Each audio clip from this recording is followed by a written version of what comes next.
Hello guys, how are you all? Welcome back to my channel. So, today we are gonna see, what if Naruto got Kushina pregnant in Harem, part 2, and subscribe if you enjoy the video. And also check the description. So let's begin the story. 6 weeks after Conan officially joined the family, life at the Uzumaki compound had settled into a new rhythm. The damage from the Otsutsuki attack had been repaired, the defenses upgraded with even more sophisticated ceiling arrays. The 8 wives had developed a comfortable routine of shared responsibilities and individual pursuits. Kushina was teaching an advanced ceiling class to Conan and Sakura when the alarm system activated. Not the emergency alert for hostile intrusion, but the notification for an unexpected visitor at the main gate. "I'll check it out," Naruto called from the training yard where he'd been sparring with Temari. But when Kushina reached the gate alongside him, she stopped short at the sight of the visitor. Sasuke Uchiha stood there, looking older and more worn than when he'd left the village years ago. His Sharingan eyes were weary, and there was a woman standing beside him, red-haired, bespectacled, and visibly nervous. "Naruto," Sasuke said. "I need to talk to you." "It's important." "Sasuke," Naruto breathed, and Kushina could hear the complex mixture of emotions in his voice: joy at seeing his old friend, wariness about why he was here, concern about what this meant. "Let them in," Kushina said quietly. "Whatever this is about, we should hear it." They gathered in the compound's formal meeting room. All 8 wives, Naruto, Sasuke, and the red-haired woman who Sasuke introduced as Karin. "Karin Uzumaki," Kushina said, studying the woman. "I heard you'd applied to join our clan months ago." "I did," Karin said, her voice soft but determined. "I'm a distant relative. My mother was from a branch family that scattered during the Third War. When I heard the clan was being restored, I wanted to be part of it. But I understand my application was overlooked." "Not overlooked," Ino said bluntly. "Rejected. We had enough political complications without adding someone with unclear loyalties and a history of working with Orochimaru." "Fair enough," Karin said, though Kushina saw her flinch slightly at the mention of Orochimaru. "But that's actually related to why we're here." Sasuke leaned forward, his expression serious. "The Uchiha clan needs to be restored. Just like the Uzumaki, we were nearly wiped out. I'm the last remaining Uchiha with the ability to pass on the bloodline, and the village is pressuring me to invoke the Clan Restoration Act." The room fell silent as everyone processed this information. "Let me get this straight," Temari said finally. "You're here to tell us that you're about to do what Naruto did? Take multiple wives to rebuild your clan?" "That's part of it," Sasuke admitted. "But there's more. The council wants me to follow Naruto's example specifically. They're suggesting a formal alliance between the Uzumaki and Uchiha clans through intermarriage." "Intermarriage?" Sakura's voice was barely a whisper. "You mean, they want one of Naruto's wives to also marry me," Sasuke said, his eyes finding Sakura's. "To create a bond between our clans and ensure the bloodlines are preserved together." Kushina felt the temperature in the room drop several degrees. This was dangerous territory, politically, emotionally, and practically. "That's not how our arrangement works," Naruto said firmly. "My wives aren't political tokens to be traded around." "I know that," Sasuke said. "Which is why I came here first, before the council could formally propose anything. I wanted you all to hear this from me, not from politicians with their own agendas." "What do you want, Sasuke?" Sakura asked, her voice trembling slightly. Sasuke looked at her for a long moment. "Honestly? I don't know. Part of me wants what you have here, a family, a purpose beyond revenge or redemption. But another part of me knows I don't deserve it. Not after everything I've done, everyone I've hurt." "Sounds familiar," Conan said softly, and several people turned to look at her. "What?" "I'm just saying, if he's looking for redemption through clan rebuilding, he wouldn't be the first person in this room to try that path." "It's not the same," Ino protested. "Conan came to us. She asked to join our family.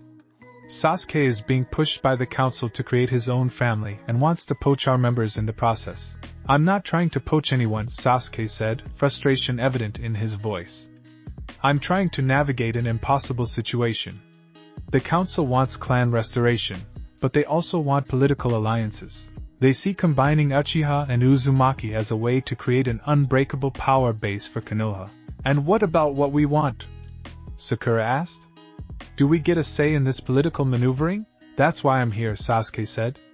To give you that say before the council makes this a formal proposal. Karin spoke up for the first time since the introductions. There might be another option. One that satisfies the council's desire for an Uzumaki Uchiha alliance without disrupting your family structure. What option? Kushina asked. Me, Karin said simply.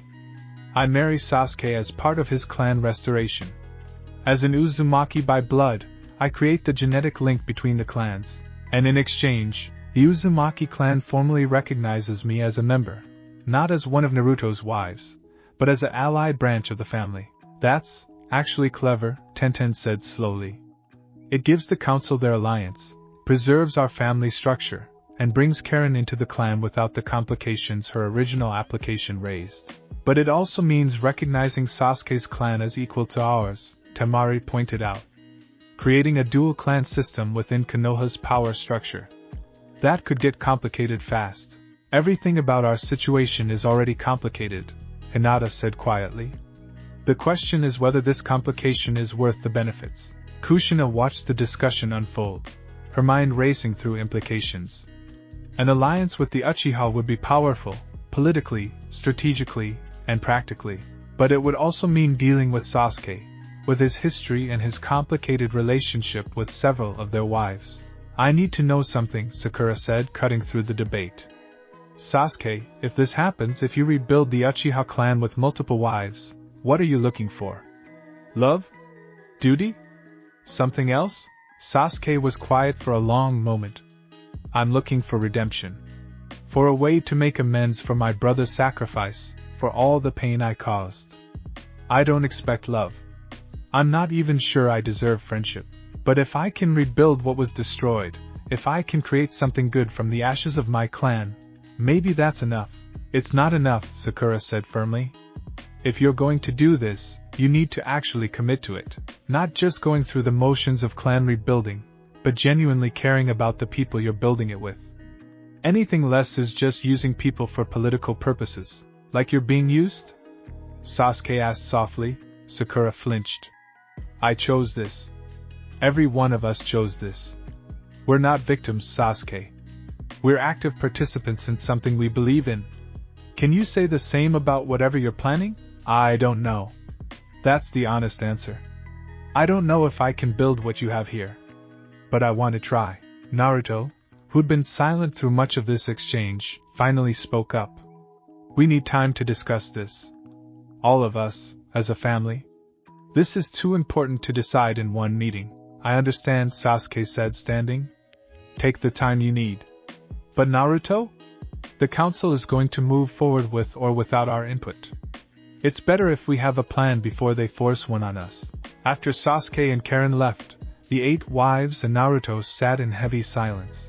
Well, Ino said finally, this is complicated. That's putting it mildly, Kurinai agreed. The family meeting that followed was one of the most contentious they'd ever had. We should support this, Hinata said. The Uchiha clan deserves restoration as much as the Uzumaki did. And a formal alliance between our clans would strengthen both of us. We should stay out of it, Ino countered. The Uchiha clan's restoration is Sasuke's problem, not ours. We don't owe him anything. Actually, we kind of do, Sakura said quietly. He's Naruto's best friend, whether they've been on good terms recently or not. And he helped save the world during the war. That counts for something. So did a lot of people, Temari pointed out. That doesn't mean we're obligated to restructure our clan to accommodate his needs. We're not restructuring, Tenten argued. Karin's proposal would keep our family intact while creating a separate allied clan. It's actually pretty elegant politically. It's also opening the door to all kinds of complications, Konan said. If we support Sasuke's clan restoration, other clans might expect similar support. Where do we draw the line? Kushina listened to the debate go back and forth. Her own thoughts conflicted. On one hand, she understood the strategic value of an Uchiha Uzumaki alliance. On the other hand, she was wary of anything that might destabilize the family they'd worked so hard to build. Can we talk about the elephant in the room? Sakura said suddenly. The real issue here isn't politics or clan alliances. It's personal.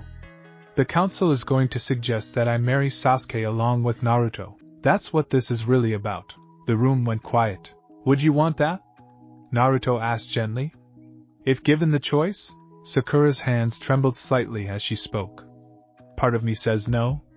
I spent years chasing Sasuke, and it nearly destroyed me. I've built something good here, something healthy. Why would I risk that? But? Hinata prompted softly. But another part of me wonders if I ever really got closure. If maybe being part of helping Sasuke rebuild could give me that. Not because I'm still in love with him. I don't think I am. But because it might finally put that chapter of my life to rest. That's a terrible reason to enter a marriage, Ino said bluntly. Is it? You married Naruto partially for clan status and political positioning. Temari married him for a political alliance. Kurinai married him for security and family structure. Were those terrible reasons? Those were honest reasons, Ino corrected. And we've built real relationships from them. What you're describing sounds like you're trying to use marriage to resolve emotional baggage. Maybe I am, Sakura admitted. But isn't that better than leaving it unresolved? Isn't that better than always wondering what if? No, Kushina said firmly, speaking up for the first time. It's not better. Sakura, you don't owe Sasuke anything. Not closure, not support, not a second chance at romance. You've built a life here. Don't throw that away for someone who threw you away years ago. I'm not throwing anything away, Sakura protested. The council's proposal would have me married to both Sasuke and Naruto. I wouldn't be leaving this family. I'd be expanding it. That's not how it works, Naruto said. Sakura, you're my wife. I don't share you with other men. That's not what we agreed to when we formed this clan. But you have 8 wives, Sakura pointed out. 8 women sharing you. Why is it different if one of us also has another husband? Because that's not the arrangement we made, Naruto said, his voice firm. We're a polygynous family, not a polyamorous network. There's a difference that only benefits you, Sakura said, her voice rising. You get 8 wives, but we're each supposed to be exclusive to you? How is that fair? It's not about fairness, Kushina interjected. It's about the structure we all agreed to. Sakura, when you married Naruto, you knew the terms. We all did. 1 husband, multiple wives. That was the deal. And what if I want to renegotiate the deal? The question hung in the air like a bomb. Then you leave, Konan said quietly. That's always been an option, Sakura. Naruto made that clear from the beginning. Anyone who's unhappy can leave without penalty. But you don't get to change the fundamental structure of this family because you're having second thoughts about an old flame. How dare you, Sakura started. How dare I what? Be honest? Konan's voice was sharp. I've been here for less than 2 months, and even I can see that what you're suggesting would destroy the balance we've built. If you marry Sasuke, suddenly the question becomes, can other wives take additional husbands? Can Hinata marry someone from her clan? Can Temari marry a Suna shinobi? Where does it end? Konan's right, Kurinai said reluctantly. I don't like agreeing with her on this, but she's right. Changing the structure now, after we've all committed to it, would be disastrous. Sakura looked around at the other wives, tears forming in her eyes. So I'm just supposed to ignore my feelings? Pretend I don't care about Sasuke? You're supposed to decide what you actually want, Hinata said gently. Not what the council wants, not what Sasuke wants, but what you want. Do you want to be part of this family? Or do you want to explore something with Sasuke? Because you can have both. Not in the way you're describing. That's not fair, Sakura whispered. No, Kushina agreed. It's not. But it's reality. Sakura asked for time to think, and the family gave it to her. For 3 days she was quiet and withdrawn, going through the motions of daily life but clearly wrestling with internal turmoil. Kushina found her on the 4th day, sitting alone in the compound's garden, staring at nothing. Can we talk? Kushina asked. Sakura shrugged, which Kushina took as permission. She sat down beside the younger woman. I was harsh the other day, Kushina said. I'm sorry for that. This situation isn't easy, and you deserve support, not judgment. You weren't wrong though, Sakura said. I am trying to use marriage to resolve emotional baggage. I thought I was over Sasuke. I really did. But seeing him again, hearing that he wants to rebuild his clan, it brought everything back. What did it bring back? Love? Or just old patterns? Sakura was quiet for a long time. I don't know. When I was younger, I loved Sasuke desperately. Or I thought I did. But looking back, I'm not sure I knew him well enough to actually love him. I loved the idea of him, the talented, mysterious, last Uchiha. But the real Sasuke? The one who tried to kill me, who abandoned everyone who cared about him, who spent years pursuing revenge. I don't know if I ever really loved that person. So what is it you're feeling now? Nostalgia, maybe? Or obligation? Or just curiosity about what might have been? Sakura wiped her eyes. I've built something good here. I know that. I care about Naruto. I respect all of you. I've found purpose in medical work and clan building. Why would I risk that for someone who's hurt me so many times? Only you can answer that question, Kushina said gently. I think I wanted the council to make the decision for me. If they forced me to marry Sasuke, then I wouldn't have to choose. I could just say I was ordered to do it, and not take responsibility for wanting it. But that's not how this family works. No. Here, I actually have to make my own choices and live with them. Sakura took a shaky breath. I'm not going to marry Sasuke. I'm not going to leave this family for a fantasy of what might have been. I'm staying right here. Relief flooded through Kushina. Are you sure? I'm sure. This is my home. You're my family. And Naruto, Sakura smiled slightly, Naruto is actually here. He's real, not some impossible ideal I've been chasing. That matters. What about closure with Sasuke? I can get that without marrying him. I can talk to him, support his clan restoration in ways that don't involve being his wife, maybe even be his friend eventually. But I don't need to tie my life to his to resolve my past. Kushina pulled Sakura into a hug. I'm proud of you. That couldn't have been an easy decision, it wasn't. And I'm going to have regrets and second thoughts. But I think it's the right choice. That evening, Sakura announced her decision to the family. The relief was palpable, though everyone tried to be supportive rather than celebratory. This had been a difficult choice for Sakura, and it deserved respect. So what do we do about the Uchiha situation? Tenten asked. The council is still going to push for some kind of alliance. We support Karin's proposal, Naruto said. She marries Sasuke, creates the Uzumaki Uchiha genetic link, and we formally recognize her as a branch member of our clan. It satisfies the council's political needs without disrupting our family. And Sasuke? Ino asked. What happens when he needs more wives for his clan restoration? He figures that out himself, Kushina said firmly. We can offer advice, maybe help him avoid some of the mistakes we made.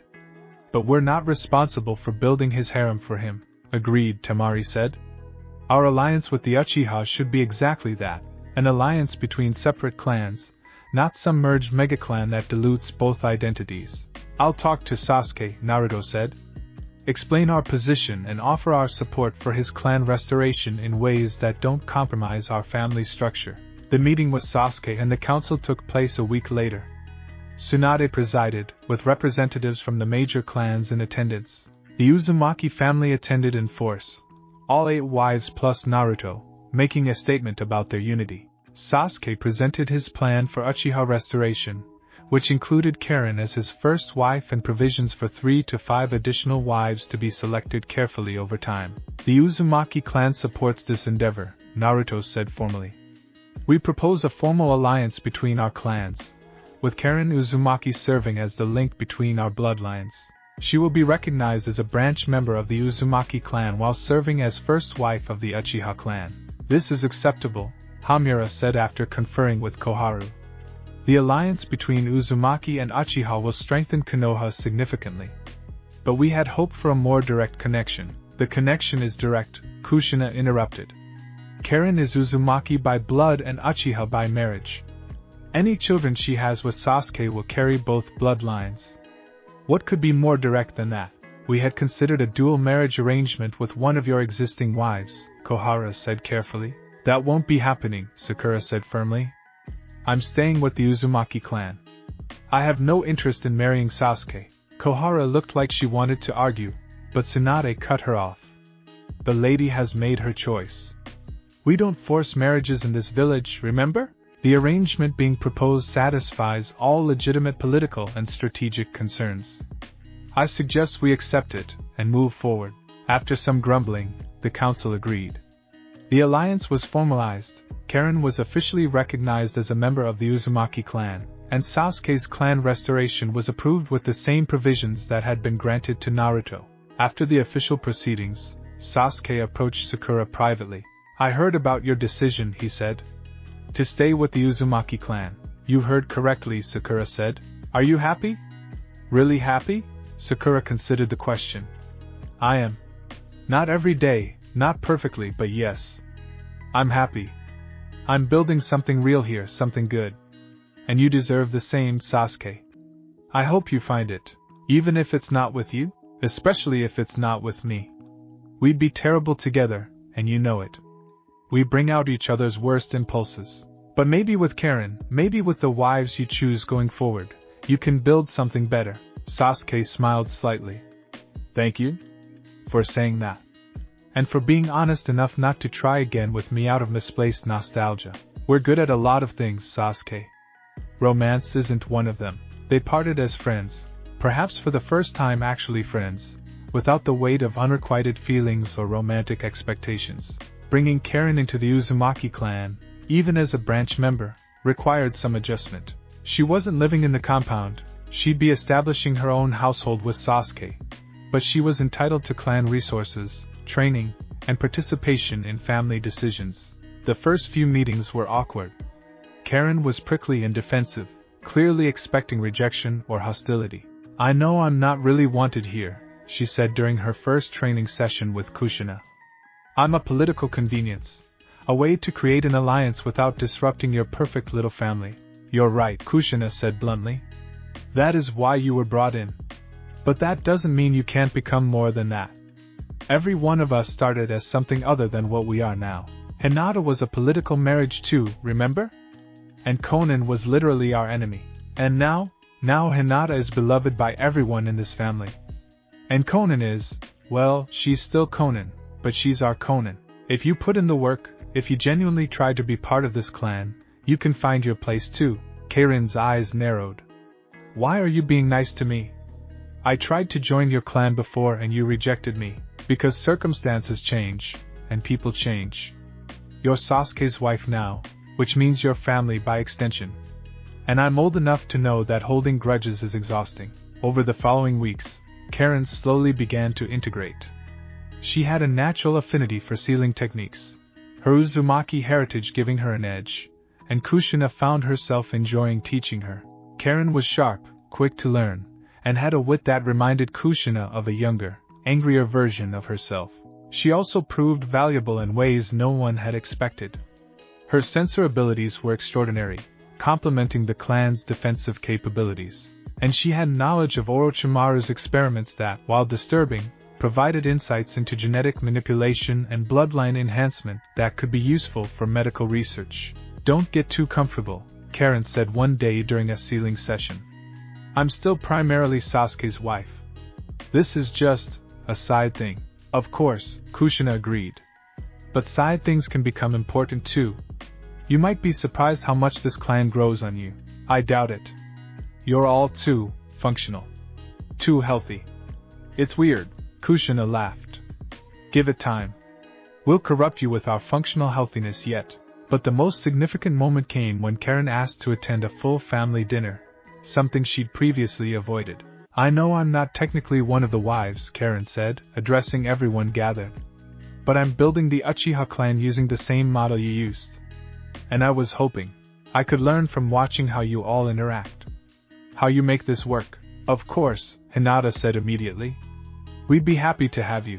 Watching Karin throughout the dinner, seeing her observe how they spoke to each other, how they resolved minor conflicts, how they supported each other, Kushina realized something important. They weren't just rebuilding the Uzumaki clan anymore. They were creating a template for how clans could function in a modern shinobi world. Other clans would watch what they did, how they succeeded or failed, and learn from it. It was a sobering responsibility, but also an exciting one. After dinner, Karin pulled Kushina aside. "Thank you," she said quietly, "for giving me a chance. I know I didn't make the best first impression, and my history with Orochimaru doesn't help, but I want this to work. The Uchiha clan, the alliance with you all, I want to build something real." "Then you will," Kushina said. "It won't be easy, and there will be days when you question everything. But if you commit to it, really commit, you can build something extraordinary, even with someone like Sasuke? Someone who's still figuring out how to be human again after everything he's been through, especially with someone like Sasuke. Because if we can only build families with perfect people who have no trauma or baggage, none of us would be here. Perfection isn't the goal. Growth is." As Karin left, heading back to her own home and her own complicated family building project, Kushina reflected on how far they'd all come. 6 months ago, she'd been terrified of sharing Naruto with even one other woman. Now she was mentoring someone building an entirely separate clan using their model. Life had a strange way of expanding beyond what you thought possible. "Penny for your thoughts?" Naruto asked, coming up beside her. "Just thinking about how complicated our lives have become," Kushina said. "And how that complication might be exactly what we needed. No regrets?" Kushina thought about it, really thought about it. Did she regret this path they'd taken? The unconventional family structure, the political alliances, the expansion beyond what she'd originally imagined? "No regrets," she said finally. "Questions, yes. Concerns, definitely. But regrets? No. We're building something unprecedented here, Naruto. And I'm proud to be part of it." "Me too," Naruto said, pulling her close. "Me too." It started with Hinata. She'd been quiet for several days, not unusual for her, but there was something different in her demeanor. A secret happiness that radiated from her in subtle ways, softer smiles, a hand that occasionally drifted to her stomach, a particular glow that Kushina recognized from her own pregnancy with Naruto. The announcement came during a family dinner, 3 months after Karin had been integrated into the extended clan structure. "I have something to tell everyone," Hinata said softly, but with an underlying strength that commanded attention. The conversation around the table died down. "I'm pregnant." The silence lasted exactly 2 seconds before the room erupted. Ino squealed and rushed to hug Hinata. Sakura immediately went into medical mode, asking about symptoms and prenatal care. Tenten grinned broadly. Temari offered congratulations with genuine warmth. Kurinai smiled knowingly, she'd been through this before. Konan looked genuinely happy, an expression that still seemed slightly out of place on her usually stoic face. Naruto looked stunned, then overjoyed, then terrified in rapid succession, and Kushina felt her heart clench with a mixture of joy and complicated emotions she couldn't fully name. "How far along?" Sakura asked, already in doctor mode. "About 2 months," Hinata said. "I wanted to be sure before I told everyone. I've already had Sakura confirm it medically." "Wait, you knew?" Ino accused Sakura. "Doctor-patient confidentiality," Sakura said with a shrug. "But now that it's public, yes, I've been monitoring her. Everything looks healthy so far." Naruto finally found his voice. "We're going to have a baby. We're actually going to have a baby. You're going to have many babies eventually," Temari pointed out. "With 8 wives, children were inevitable." "I know, but..." Naruto looked around at all of them. "This is real. This is happening. I'm going to be a father. A good father," Hinata said, taking his hand. "You're going to be wonderful." Kushina watched the scene unfold, her emotions in turmoil. She was genuinely happy for Hinata and Naruto. But she was also confronting the reality that she wasn't the first to give Naruto a child. That distinction belonged to someone else. It shouldn't matter. She knew it shouldn't matter. They'd all agreed that children would be raised as the clan's children, with no favoritism or hierarchy based on who birthed them. But knowing something intellectually and feeling it emotionally were 2 different things. "Mom?" Naruto's voice broke through her thoughts. "You okay?" Kushina forced a smile. "I'm fine. Just overwhelmed." "This is wonderful news, Hinata." "Truly." But later that night, alone in her room, Kushina allowed herself to cry. Not from unhappiness exactly, but from the weight of complicated emotions. She was happy for Hinata. She was excited about the baby. But she was also dealing with jealousy, with grief over not being first, with fear about what this meant for her place in the family. A soft knock at her door interrupted her thoughts. Kushina? Can we talk? It was Karin. Kushina quickly wiped her eyes and opened the door. I heard you crying, Karin said gently. And I thought you might need someone who understands what you're feeling. How could you possibly understand? Because I've already been through this, Karin said. I had Mirai with Asuma. I know what it's like to be pregnant, to give birth, to raise a child. And I also know what it's like to watch other women become mothers. It's complicated, even when you're happy for them. Kushina led Karin into her room, and they sat together on the bed. I should be purely happy, Kushina said. I should be celebrating without any negative feelings. But I can't help thinking, I'm his mother. I raised him. Shouldn't I be the one giving him his first child? Biologically, that would be impossible and extremely problematic, Karin pointed out gently. But I understand the emotion behind it. You want to be first in everything with Naruto, and watching someone else achieve a milestone before you, it hurts. Is that terrible of me? It's human. And you're allowed to feel it, as long as you don't let it poison your relationship with Hinata or make you resent the baby. I could never resent the baby, Kushina said firmly. That child is as much mine as anyone's, according to our clan rules. Then you're already ahead of where most people would be, Karin said. Give yourself permission to feel complicated emotions. You don't have to be perfect all the time. They talked for another hour, Karin sharing her own experiences with pregnancy and motherhood, offering advice and support. By the time she left, Kushina felt steadier, more prepared to face this new phase of their family's life. Hinata's pregnancy seemed to open a floodgate. Within 2 weeks, 3 more wives announced they were expecting. Sakura was next, her medical knowledge making her certain even before taking a test. I'm about 6 weeks along, she announced clinically. Due date approximately 7 months from now. Then Ino, who'd been suspiciously quiet during Sakura's announcement. Me too. Almost 8 weeks. We must have conceived around the same time. And finally, to everyone's surprise, Conan. I wasn't planning on this happening so soon, she admitted. I'd only been off contraceptive seals for a month. But apparently Uzumaki fertility is no joke. 4 pregnant wives. 4 babies on the way within months of each other. The compound transformed almost overnight. Sakura set up a dedicated prenatal care station. Hinata began researching Hyuga pregnancy traditions. Ino started planning nurseries with an enthusiasm that bordered on obsessive. Conan approached impending motherhood with the same methodical precision she applied to everything else. And Naruto looked progressively more terrified with each announcement. 4 babies, he said to Kushina one evening, his voice slightly strangled. 4 babies at approximately the same time. How are we going to handle 4 babies? The same way families have always handled multiple children, Kushina said calmly. With patience, planning, and a lot of help from each other. But I've never even held a baby before. What if I drop one? What if I'm terrible at this? You won't be terrible. You're going to be great. Kushina took his hand. And you won't be doing it alone. You have 8 wives, all of whom will be helping. Plus me, specifically. I raised you, remember? I know exactly what I'm doing when it comes to Uzumaki babies. That's true. Naruto's expression relaxed slightly. You did a pretty good job with me. I did an excellent job with you, Kushina corrected with a smile.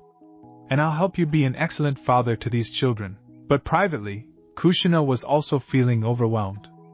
4 babies meant 4 sets of needs, 4 personalities to nurture, 4 lives to protect. And she wasn't getting any younger. Well, she was, thanks to the Nine-Tails chakra. But she was still feeling the weight of responsibility. The family meeting to discuss pregnancy logistics was intense. We need a schedule, Tamari insisted. Who's responsible for what aspects of prenatal care? What supplies we need to acquire? How we're arranging the nurseries? Can we not reduce pregnancy to a military operation? Ino interrupted. This is supposed to be a joyous time. It can be joyous and organized, Tamari countered. In fact, organization makes joy possible by reducing stress. She's not wrong, Tenten said. We need at least a basic framework. 4 babies born within a few months of each other is going to be chaotic. Planning helps. What about those of us who aren't pregnant? Karin asked. How do we support without overstepping? You help by being present, Sakura said. Pregnancy is exhausting, and we're going to need people who can handle clan duties while we're dealing with morning sickness and fatigue. I can take over most of the physical training sessions, Kushina offered. And Tenten, maybe you can handle the compound's defensive maintenance? Already planning on it, Tenten said. What about me? Temari asked. I'm not pregnant, and I'm not exactly known for my maternal instincts. You're known for your strategic thinking, Hinata said quietly. Help us plan for the future. What happens when these children start training? How do we ensure they learn both Uzumaki techniques and their mother's clan techniques? What's the curriculum for raising the next generation of a restored clan? Temari's eyes lit up. Now that's a project I can sink my teeth into. The meeting went on for hours, covering everything from dietary needs to sleeping arrangements to what would happen if there were complications during birth. By the end, they had a comprehensive plan that satisfied even Temari's exacting standards. But the most important discussion happened after the official meeting ended, when just the pregnant women and Kushina remained. I'm scared, Hinata admitted quietly. I know I should be confident, but I'm terrified of being a bad mother. We all are, Sakura said. Even those of us with medical training. Knowing how to deliver a baby doesn't mean knowing how to raise one. I never thought I'd be a mother, Conan said softly. After everything I've done, all the lives I've taken, I'm not sure I deserve to bring new life into the world. Stop that, Kushina said firmly. All of you, stop second-guessing yourselves. You're going to be wonderful mothers because you care enough to worry about it. The bad parents are the ones who never question themselves. Did you ever doubt yourself? When you were pregnant with Naruto? Ino asked. Kushina laughed bitterly. Every single day. I was carrying the Nine Tails, my husband was the Hokage, which meant he was constantly in danger, and I was terrified something would go wrong. And then it did. The Nine Tails was extracted, Minato died, and I was left alone with a newborn who had a demon sealed in his stomach. But you managed, Hinata said. I survived. That's not quite the same as managing. There were days I barely held it together. Days when I cried while Naruto slept because I was so overwhelmed. Days when I questioned every decision I made. Kushina looked at each of them. But I got through it. And you will too. Especially because you have something I didn't, a support system. You have each other, and you have me. Thank you, Sakura said quietly. For being honest about how hard it was. Everyone always makes it sound like motherhood should be natural and easy. It's natural, but it's not easy. And that's okay. The hard things are usually the most worthwhile. The pregnancies progressed smoothly for the first few months. Sakura monitored everyone obsessively. Hinata researched every aspect of prenatal care, Ino decorated nurseries with increasing enthusiasm, and Conan approached impending motherhood with methodical preparation. But in the 6th month of Hinata's pregnancy, complications arose. It started with severe headaches that wouldn't respond to normal treatment. Then her blood pressure spiked dangerously high. Sakura immediately recognized the signs of preeclampsia, a potentially fatal condition for both mother and child. Bed rest, Sakura ordered. Immediately. No arguments. But I have clan duties, Hinata protested weakly. Your clan duty right now is staying alive, Sakura said firmly. Everything else can wait. The family rallied around Hinata. Kushina took over her training responsibilities. Temari handled her administrative duties. Karin spent hours reading to her to keep her mind occupied during the mandatory rest. Even Conan, usually reserved about physical affection, would sit with Hinata and teach her meditation techniques to manage stress. Naruto was beside himself with worry. She's going to be okay, right? He asked Sakura for the 100th time. Tell me she's going to be okay. I'm doing everything I can, Sakura said. But you need to prepare yourself for the possibility that we might have to deliver early. If her condition worsens, waiting could be fatal. How early? She's at 28 weeks. Babies can survive at 28 weeks, but they need significant medical support. The NICU at the hospital is prepared, and Tsunade has personally assigned her best staff to Hinata's case. And if we wait and her condition deteriorates, we could lose both of them. Naruto made a sound that was somewhere between a sob and a growl. Kushina pulled him into her arms, letting him lean on her the way he used to when he was a child. She's strong, Kushina murmured. Hinata is stronger than people give her credit for. She'll fight for that baby with everything she has. I know. I just feel so useless. I can fight enemies. I can use the Nine Tails power. I can save the whole village. But I can't fix this. Some things can't be fixed with power. Sometimes all we can do is support the people we love and trust them to be strong enough. 2 days later, Hinata's condition worsened. Her blood pressure spiked to dangerous levels, and Sakura made the call. We're delivering now. Get her to the hospital. The emergency C-section was performed by Tsunade herself, with Sakura assisting. The entire family waited in the hospital, tension thick enough to cut with a knife. Kushina found herself praying to gods she wasn't sure she believed in, bargaining with the universe for Hinata's life and the baby's survival. She couldn't lose either of them, not after everything they'd been through to build this family. After 3 hours that felt like 3 years, Tsunade emerged from the surgical suite. Both stable, she said immediately, knowing what they needed to hear first. Hinata came through the surgery well, though she'll need monitoring and recovery time. The baby, a boy by the way, is small and will need to stay in the NICU for several weeks. But his prognosis is good. The relief was palpable. Naruto actually collapsed into a chair, his legs giving out. Kushina felt tears streaming down her face. Can I see them? Naruto asked. Give the medical team another hour to get them both stabilized, then yes. But Naruto, Tsunade's expression grew serious. No more pregnancies for Hinata. The preeclampsia was severe, and attempting another pregnancy could be fatal. She can raise as many children as you have between all your wives, but her body won't survive carrying another one. Naruto nodded numbly. I understand. When they finally saw Hinata, she was pale and exhausted but smiling. I want to name him Boruto, she whispered. After your father's naming style, combining both of our sensei's names, Bo from Niji and Rito from you. Boruto Uzumaki, Naruto said, testing the name. I love it. The baby was tiny, barely 5 pounds, hooked up to machines that monitored his breathing and heart rate. But he was alive, and he was fighting, and Kushina felt her heart expand to accommodate this new life. Her grandson. Not by blood in the traditional sense, but by the bonds they'd chosen. The first of the next generation. Boruto's early arrival forced the entire family to accelerate their parenting preparation. What they'd planned to learn gradually over the next few months, they had to master immediately. Naruto, in particular, struggled. I'm afraid to touch him, he admitted to Kushina, staring at his son through the NICU glass. He's so small. What if I hurt him? You won't hurt him, Kushina said. But you will feel awkward and uncertain at first. That's normal. You make it look so easy. That's because I have practice. But I wasn't confident when you were born either. I was terrified.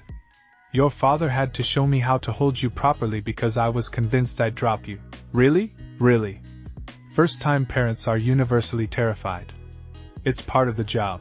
Kushina spent hours teaching Naruto the basics. How to hold a newborn, how to support the head, how to change diapers, how to recognize different types of cries. She taught the other wives too, wanting everyone to be prepared even if their own babies hadn't arrived yet. The key is confidence, Kushina explained during one lesson. Babies can sense when you're nervous, and it makes them nervous too. You have to project calm even when you're internally panicking. That's asking a lot, Ino said, watching Kushina demonstrate proper burping technique on a doll. Parenthood is asking a lot, Karin said. That's what makes it worthwhile. When Boruto was finally strong enough to leave the NICU, the family celebrated. But they also realized just how much work an infant required. Boruto needed to eat every 2 to 3 hours. He needed diaper changes constantly. He cried for reasons that weren't always clear. He slept in short bursts that left everyone exhausted. How did single parents ever survive this? Naruto asked one night at 3 a.m., rocking a screaming Boruto, while Hinata slept under Sakura's orders. Barely, Kushina said, taking the baby to give Naruto a break. I survived on adrenaline and stubbornness when you were an infant. Having 8 adults to share the load makes this exponentially easier. She demonstrated a rocking technique that seemed to soothe Boruto, and gradually his cries subsided. How do you do that? Naruto asked in all practice. And also, I can sense his chakra. He's not hungry or hurt, he's just overstimulated. Sometimes babies cry because the world is too much, and they need help regulating. This, she showed him the specific rocking motion, reminds him of being in the womb. It's comforting. Naruto tried to replicate the technique, fumbling at first but gradually finding the rhythm. Boruto's eyes began to droop. I did it, Naruto whispered, awed. You did it, Kushina confirmed with a smile. You're a natural. I don't feel like a natural. None of us do. But you're learning, and that's what matters. As Boruto finally drifted off to sleep, Kushina felt something shift in her chest. Her jealousy about not being the first to give Naruto a child hadn't disappeared entirely, but it had transmuted into something else. Purpose. She might not be Boruto's mother in the traditional sense, but she was his grandmother, his teacher, his protector, and there was profound meaning in that role. 3 months after Boruto's birth, Sakura went into labor. Her delivery was textbook perfect. No complications. A healthy baby girl born after 8 hours of labor. Sarada, Sakura announced, holding her daughter for the first time. Sarada Uzumaki. 2 weeks later, Ino gave birth to a son she named Inojin, combining her clan name with Naruto's. And a month after that, Konan delivered a daughter she called Aim, Rain, in honor of her homeland. 4 babies in the compound within months of each other. The noise level increased exponentially, as did the chaos, the exhaustion, and the overwhelming sense of love that permeated every corner of the household. Kushina found herself in her element. She'd spent 18 years raising one child alone. Managing 4 with 7 other adults was actually easier in many ways. She became the go-to person for parenting questions, crisis management, and late-night soothing when the babies wouldn't sleep. I don't know how you do it, Ino said one morning, finding Kushina in the kitchen with Boruto on one hip and Sarada in a carrier on her chest, calmly preparing breakfast. You make this look effortless. It's not effortless, Kushina said. But I've learned to function while exhausted. It's a crucial parenting skill. The wives who weren't mothers yet, Temari, Tenten, and Kurinai, pitched in enthusiastically. Temari took over nighttime diaper duty with military efficiency. Tenten became the master of baby-proofing, ensuring every sharp corner and potential hazard was addressed. Kurinai drew on her experience with Mirai to provide guidance and support. I thought I'd feel left out, Temari admitted to Kushina one evening. Not being pregnant while everyone else was. But honestly, I'm kind of relieved. This looks exhausting. It is exhausting, Kushina agreed. But you'll have your turn eventually, if you want it. There's no rush. Do you want one? Another baby, I mean. You and Naruto. The question caught Kushina off guard. She'd been so focused on helping others with their pregnancies and babies that she hadn't really considered her own potential for motherhood again. I don't know, she admitted. Part of me wants to give Naruto a child the traditional way, to experience pregnancy with him as my partner rather than alone. But another part of me wonders if I'm too old for this, even with my extended lifespan. You're not too old. Medically, you're in your physical prime. Medically, yes. But emotionally? I raised Naruto for 18 years by myself. Do I really want to start over with an infant? Only you can answer that, Temari said. But for what it's worth, I think you'd be an amazing mother to a new baby. You're already amazing with the ones we have. Kushina thought about it a lot over the following weeks. Watching Naruto with his children, seeing him grow into fatherhood, made her heart ache with complicated emotions. She wanted to give him a child of her own, wanted to experience pregnancy knowing she wouldn't be doing it alone this time. But she was also afraid. Afraid of the complications that could arise. Afraid of the jealousy from the other wives. Afraid of what it would mean for her role in the family if she shifted from matriarch and advisor to just another mother. It was Hinata who finally addressed it directly. Kushina-san, she said one afternoon while they were both watching the babies play on blankets spread across the floor. May I ask you something personal? Of course. Are you planning to have a baby with Naruto? Kushina hesitated. I've been thinking about it. Why do you ask? Because I see how you look at him with our children. And I want you to know, if you decide to have a baby, none of us would be upset. You're allowed to want that for yourself. Even though it might seem like I'm trying to compete with all of you, you're not competing. You're part of this family. You deserve the same opportunities as the rest of us. Hinata smiled gently. Besides, we could use your experience. Imagine how helpful it would be to have you going through pregnancy alongside one of us in the future, able to advise from personal experience. That's a generous way of looking at it. It's the truth. You've given so much to this family, Kushina-san. Let us give something back to you. That conversation stayed with Kushina. Maybe Hinata was right. Maybe she was allowed to want this for herself. Maybe being the matriarch didn't mean denying her own desires. She would need to talk to Naruto about it. Really talk, not just dance around the subject. But for the first time since Hinata's pregnancy announcement, Kushina felt like having her own child might actually be possible. Not just possible. Right. The next generation was already here, already growing, already changing the compound with their presence. And maybe, just maybe, Kushina could add to it in her own way. But that was a conversation for another day. Right now, 4 babies needed attention, and Kushina had learned long ago that in a household with infants, you handled the immediate needs first and planned for the future when you could catch your breath. Which, with 4 babies in the house, might not be for several years. The peace that had settled over the Uzumaki compound after the births was shattered on a crisp autumn morning when reality itself seemed to tear open. Kushina was in the nursery with 3-month-old Sarada when she felt it, a disturbance in the air, a wrongness that made her Uzumaki senses scream danger. The baby in her arms began to cry, not the normal fussy cry of an infant, but a wail of pure terror. Something's wrong, she said to Sakura, who'd been changing Inogen nearby. Before Sakura could respond, the compound's alarm seals activated, not the normal intruder alert, but the catastrophic threat warning that Kushina had designed for existential dangers. They rushed outside to find a sight that made Kushina's blood run cold. Floating above the compound was a tear in space itself, a portal that pulsed with an otherworldly energy that felt nothing like any chakra she'd ever encountered. And through that portal stepped 3 figures. They were humanoid but clearly not human.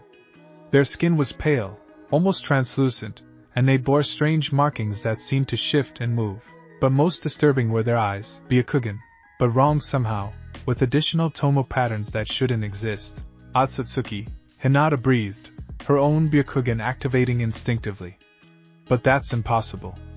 They're extinct. Clearly not, Tamari said, already pulling out her fan. Everyone, defensive positions. The lead Otsutsuki, a tall man with horns protruding from his head, spoke in a voice that seemed to echo from multiple places at once. We seek the child of prophecy, the one who bears the 9 tails and Uzumaki blood. Surrender him, and we will spare this world. Over my dead body, Naruto snarled, stepping forward. His chakra flared, the 9 tails' presence becoming palpable. That can be arranged, the Otsutsuki said calmly. But unnecessary. We're not here to destroy, we're here to collect. You and your offspring represent a genetic anomaly that interests our clan. The combination of 9 tails chakra, Uzumaki vitality, and the various bloodlines you've mixed through your unusual family structure. Your children could be the key to perfecting our own evolution. My children aren't experiments, Naruto said, his voice deadly quiet. Everything is an experiment to the Otsutsuki, the leader replied. Your entire species exists because we planted the god tree on this world millennia ago. You are our crop, ready for harvest. Naruto, get the babies to safety, Kushina ordered. Now, but before anyone could move, the 3 Otsutsuki attacked simultaneously. The battle that followed was unlike anything Kushina had ever experienced. These weren't normal opponents who could be defeated with superior tactics or overwhelming force. The Otsutsuki absorbed chakra-based attacks, redirected them, or simply ignored them. Their physical abilities were beyond anything even elite Jonin could match. The first Otsutsuki targeted Naruto directly, engaging him in taijutsu that moved so fast it was barely visible. The second went after Hinata, seemingly drawn to her Byakugan. The third created some kind of spatial distortion that prevented anyone from reaching the nursery where the babies were. We can't beat them, Sakura gasped after her chakra-enhanced punch was simply absorbed by one of the attackers. They're absorbing our techniques. Then we don't use techniques, Kushina said, her mind racing. Physical attacks only. Ten weapons! Ten unleashed a barrage of kunai, shuriken, and explosive tags. The Otsutsuki couldn't absorb physical objects, they had to dodge or deflect them. It was a small advantage, but an advantage nonetheless. Kushina-san, Hinata called out, her Byakugan active. Their chakra network, it's different from ours. More concentrated. If we can disrupt the concentration points, I see it, Kushina said, her own sensing abilities picking up what Hinata was describing. Everyone, focus attacks on their joints and core. Those are the weak points. The battle became more coordinated. Naruto kept the leader busy with relentless taijutsu combinations. Temari's wind techniques, being physical air pressure rather than pure chakra, proved effective at disrupting their movements. Tenten's weapons forced them into positions where Hinata's gentle fist could target their weak points. But they were still losing ground. We need backup, Conan said, her paper techniques forming barriers to slow the enemy advance. These three are just the vanguard. I can sense more signatures in that portal.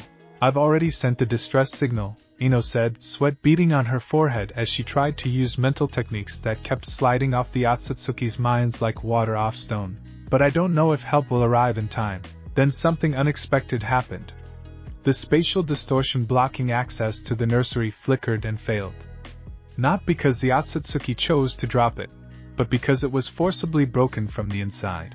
4 tiny figures emerged from the nursery, not the babies, but 4-year-old Mirai, Kurinai's daughter, holding what looked like a barrier seal. Bad men! Mirai shouted with childish fury. You can't have the babies. The Otsutsuki who'd created the barrier turned toward the child, clearly intending to recapture or eliminate her. But before he could move, Kurinai was there, genjutsu blazing with a mother's protective fury. Don't touch my daughter. Her genjutsu, which had previously slid off the Otsutsuki, suddenly took hold. Not because it had changed, but because Kurinai had tapped into something deeper, raw maternal instinct channeled through chakra in a way that bypassed normal defenses. The Otsutsuki stumbled, caught in an illusion of his own worst fears. It only lasted seconds, but seconds were enough. Sakura's chakra-enhanced fist, timed perfectly with the distraction, connected with the Otsutsuki's core weak point. The impact sent him flying backward through the portal he'd emerged from. The remaining 2 Otsutsuki exchanged glances, then their leader spoke again. Interesting. You're more resilient than we anticipated. We'll return with proper preparation. Don't come back, Naruto growled, Nine-Tails chakra swirling around him. Oh, we will. Your children's potential is too valuable to ignore. Next time, we'll bring sufficient force to take what we want. The portal closed with a sound like reality healing itself, and the 2 Otsutsuki vanished. The silence that followed was deafening. Within the hour, Tsunade arrived with a contingent of ANBU, multiple clan heads, and enough firepower to level a small country. She surveyed the damage to the compound. Cracked walls, scorched earth, a lingering wrongness in the air where the portal had been. Start from the beginning, she ordered. What exactly happened? They explained everything. The portal, the Otsutsuki, their claims about harvesting humanity, their specific interest in Naruto's children. Tsunade's expression grew progressively grimmer.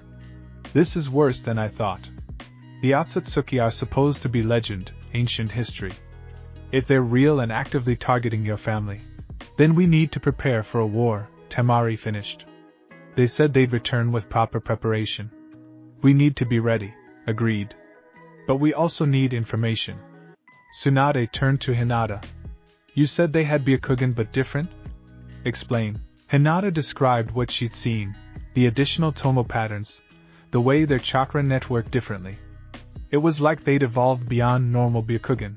Or maybe their Byakugan is the original, and ours is the derivative. That tracks with the legends, an elderly voice said. Everyone turned to see Hayashi Hyuga entering the compound, his face grave. The Hyuga clan has ancient texts, passed down through generations, that speak of our origins. We're supposedly descended from the Otsutsuki, though most modern clan members dismiss it as mythology. Clearly not mythology, Kushina said. No.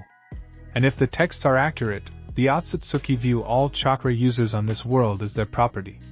Experiments that got loose.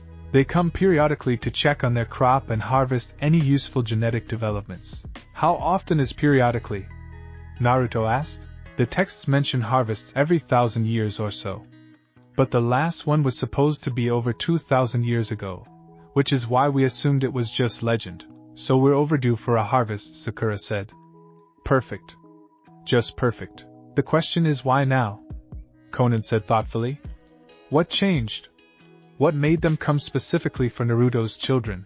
The concentration of bloodlines, Kushina realized. Think about it. Boruto has Uzumaki vitality, Hyuga Byakugan, and Nine Tails proximity from Naruto. Sarada has Uzumaki and whatever latent abilities Sakura carries. Inogen has Uzumaki and Yamanaka mind techniques. Aim has Uzumaki and whatever Conan's unique paper techniques might pass on genetically. We've created unprecedented genetic combinations, Sakura finished. Of course the Otsutsuki would be interested. From their perspective, we've done their selective breeding work for them. The implications settled over the group like a weight. So what do we do? Ino asked. We can't exactly unhave our children. No, Tsunade agreed. But we can prepare. Fortify. Train. And most importantly, we need to understand our enemy better. Hayashi, I need access to every Hyuga text about the Otsutsuki. Everything, no matter how mythological it seems. You'll have it within the hour. Kushina, I need you and Naruto to develop sealing techniques specifically designed to counter dimensional travel. If they can open portals at will, we need to be able to close or block them. We'll start immediately, Kushina said. Sakura, research. Find every medical record, every genetic study, anything that might tell us about Otsutsuki physiology and potential weaknesses. Sakura nodded. On it. The rest of you, train hard. What you did today was impressive, but you said yourselves you were losing ground. Next time, we need to win decisively. What about the children? Hinata asked, her voice small. How do we protect them from enemies that can open portals directly into our home? We move them, Karin said. Separately.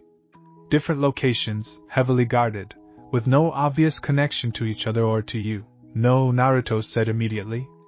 I'm not splitting up my family. It might be the only way to keep them safe, Karin argued. If the Otsutsuki come back and find all 4 children in one location, it makes their job easier.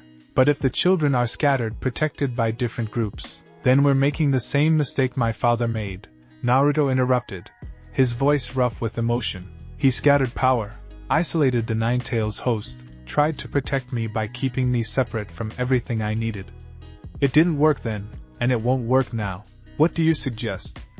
Tsunade asked. We stay together. We fortify this compound until it's the most defensible location in the entire shinobi world. And we make it clear that anyone who comes for our children will have to go through all of us. That's tactically unsound, Tamari said. It concentrates all the targets in one location. It also concentrates all our defensive power in one location, Naruto countered. 8 of the most skilled kunoichi in Konoha, me with the 9 tails, and whatever support the village can provide. That's not a target, that's a fortress. Kushina found herself agreeing. He's right. Splitting up weakens us more than it protects the children.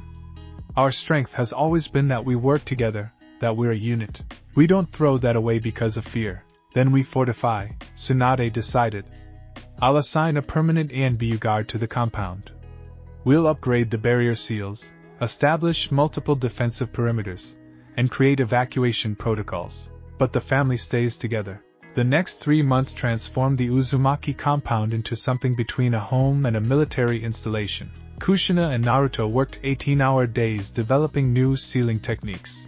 They created barriers that could detect dimensional distortions, seals that disrupted space-time manipulation, and emergency evacuation arrays that could transport the entire family to secure locations if the compound was breached.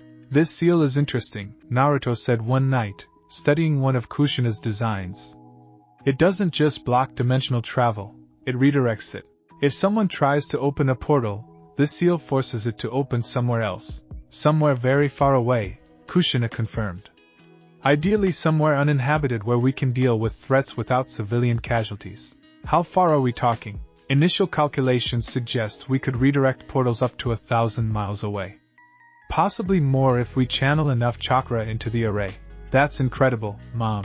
Kushina smiled tiredly. I learn from the best. Your father's space-time techniques always inspired me, even if I couldn't replicate them exactly. This is my version, using seals to achieve what he did with the Flying Thunder God. They worked in comfortable silence for a while, then Naruto spoke again. Can I ask you something? Always. Do you regret it? Any of this? The family we built, the children, the danger we've put them in by existing? Kushina set down her brush and really looked at her son, her husband, her partner in all of this. Not for a second.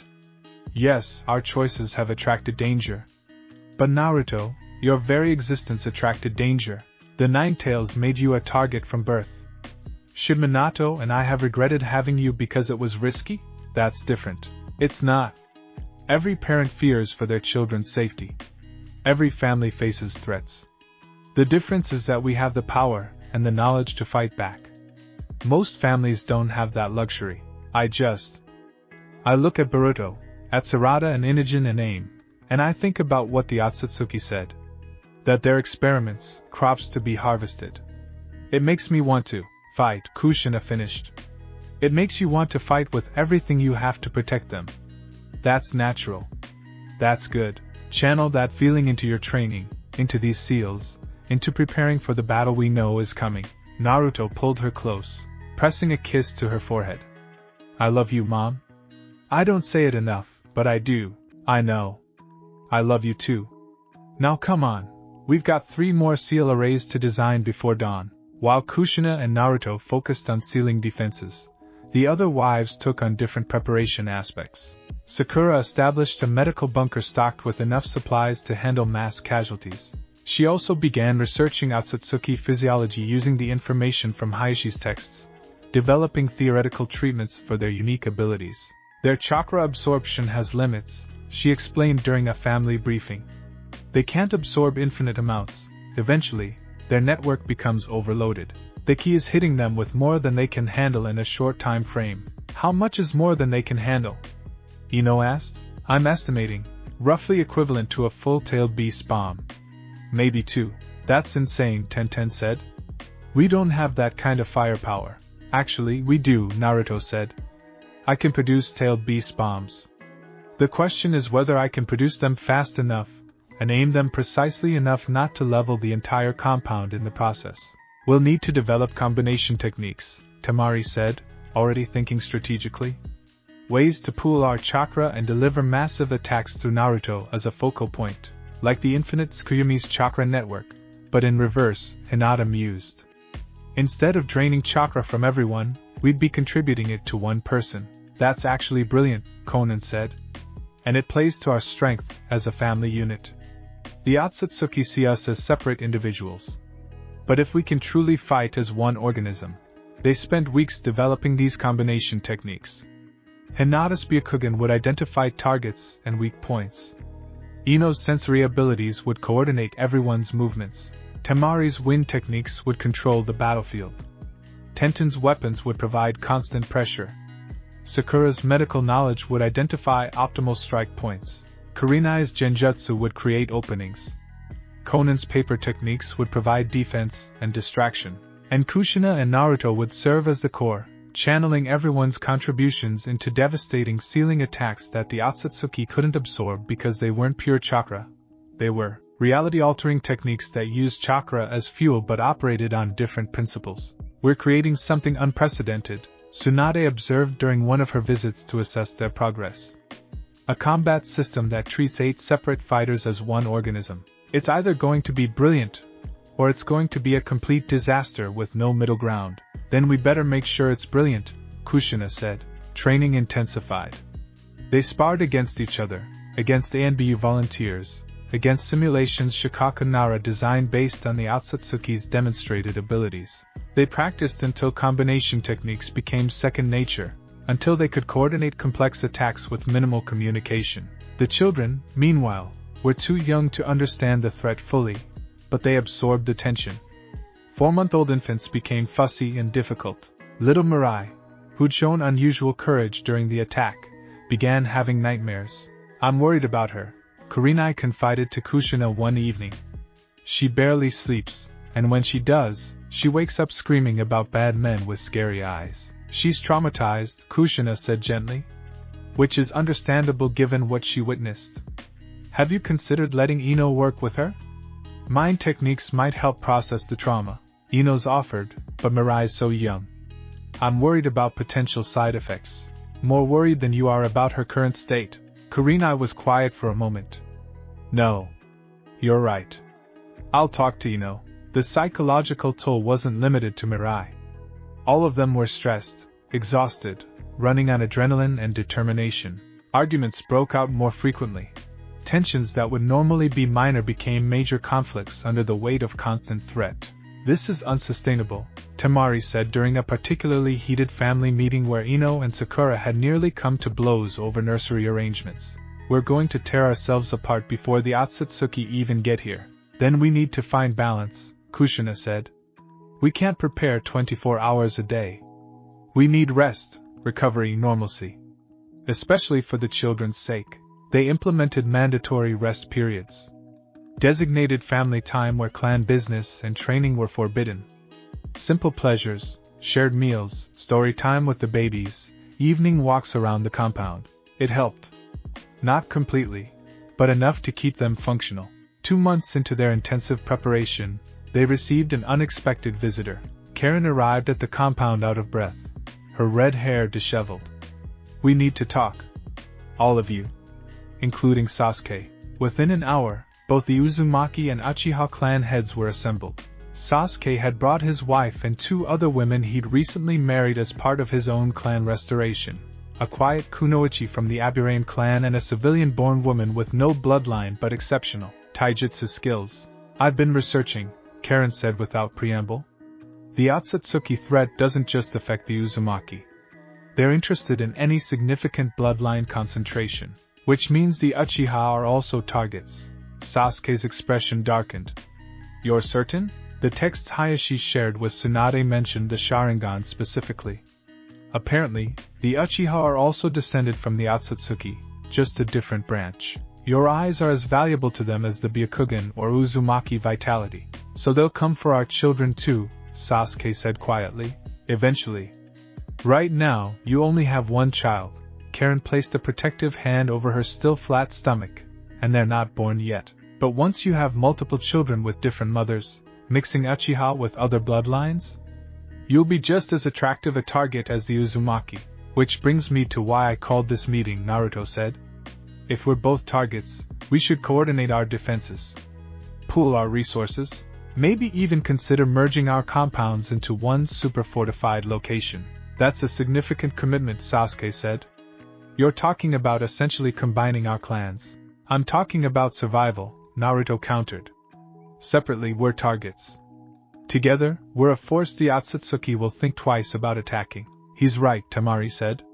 From a strategic standpoint, combining forces multiplies our defensive capabilities. It also creates a single point of failure, Sasuke pointed out. If they breach a combined compound, they get everyone at once. They can open dimensional portals, Kushina reminded him. Physical distance doesn't protect us. If they want to attack multiple locations simultaneously, they can. At least together, we can pool our combat strength. Sasuke looked at his wives, silently asking their opinion. Karin nodded immediately. The other 2 looked uncertain but didn't object. All right, Sasuke said finally. But I have conditions. The Uchiha maintain their own identity within any combined structure. We're allies, not absorbed into the Uzumaki. Agreed, Naruto said immediately. Separate clans, united defense. And we contribute equally to defensive preparations. This isn't the Uzumaki protecting the weak Uchiha out of charity. Wouldn't dream of suggesting it, Kushina said with a slight smile. Your Sharingan and Sasuke's combat abilities are assets we'd be foolish to reject.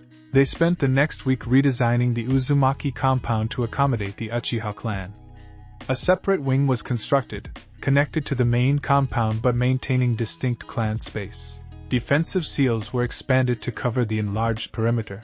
Most importantly, they began developing combination techniques that utilized both Uzumaki and Uchiha abilities. The Sharingan's predictive capabilities combined with Byakugan's 360-degree vision, Hinata said excitedly during a joint training session. We could create a sensory network with almost no blind spots. And Uzumaki sealing techniques powered by Uchiha fire release, Kushina added. The heat would make the seals more volatile, more dangerous. We could also use Sharingan to copy enemy techniques in real time and develop counters, Sasuke suggested. If the Otsutsuki use consistent abilities, I can learn and adapt to them mid-battle. The collaboration revealed unexpected synergies.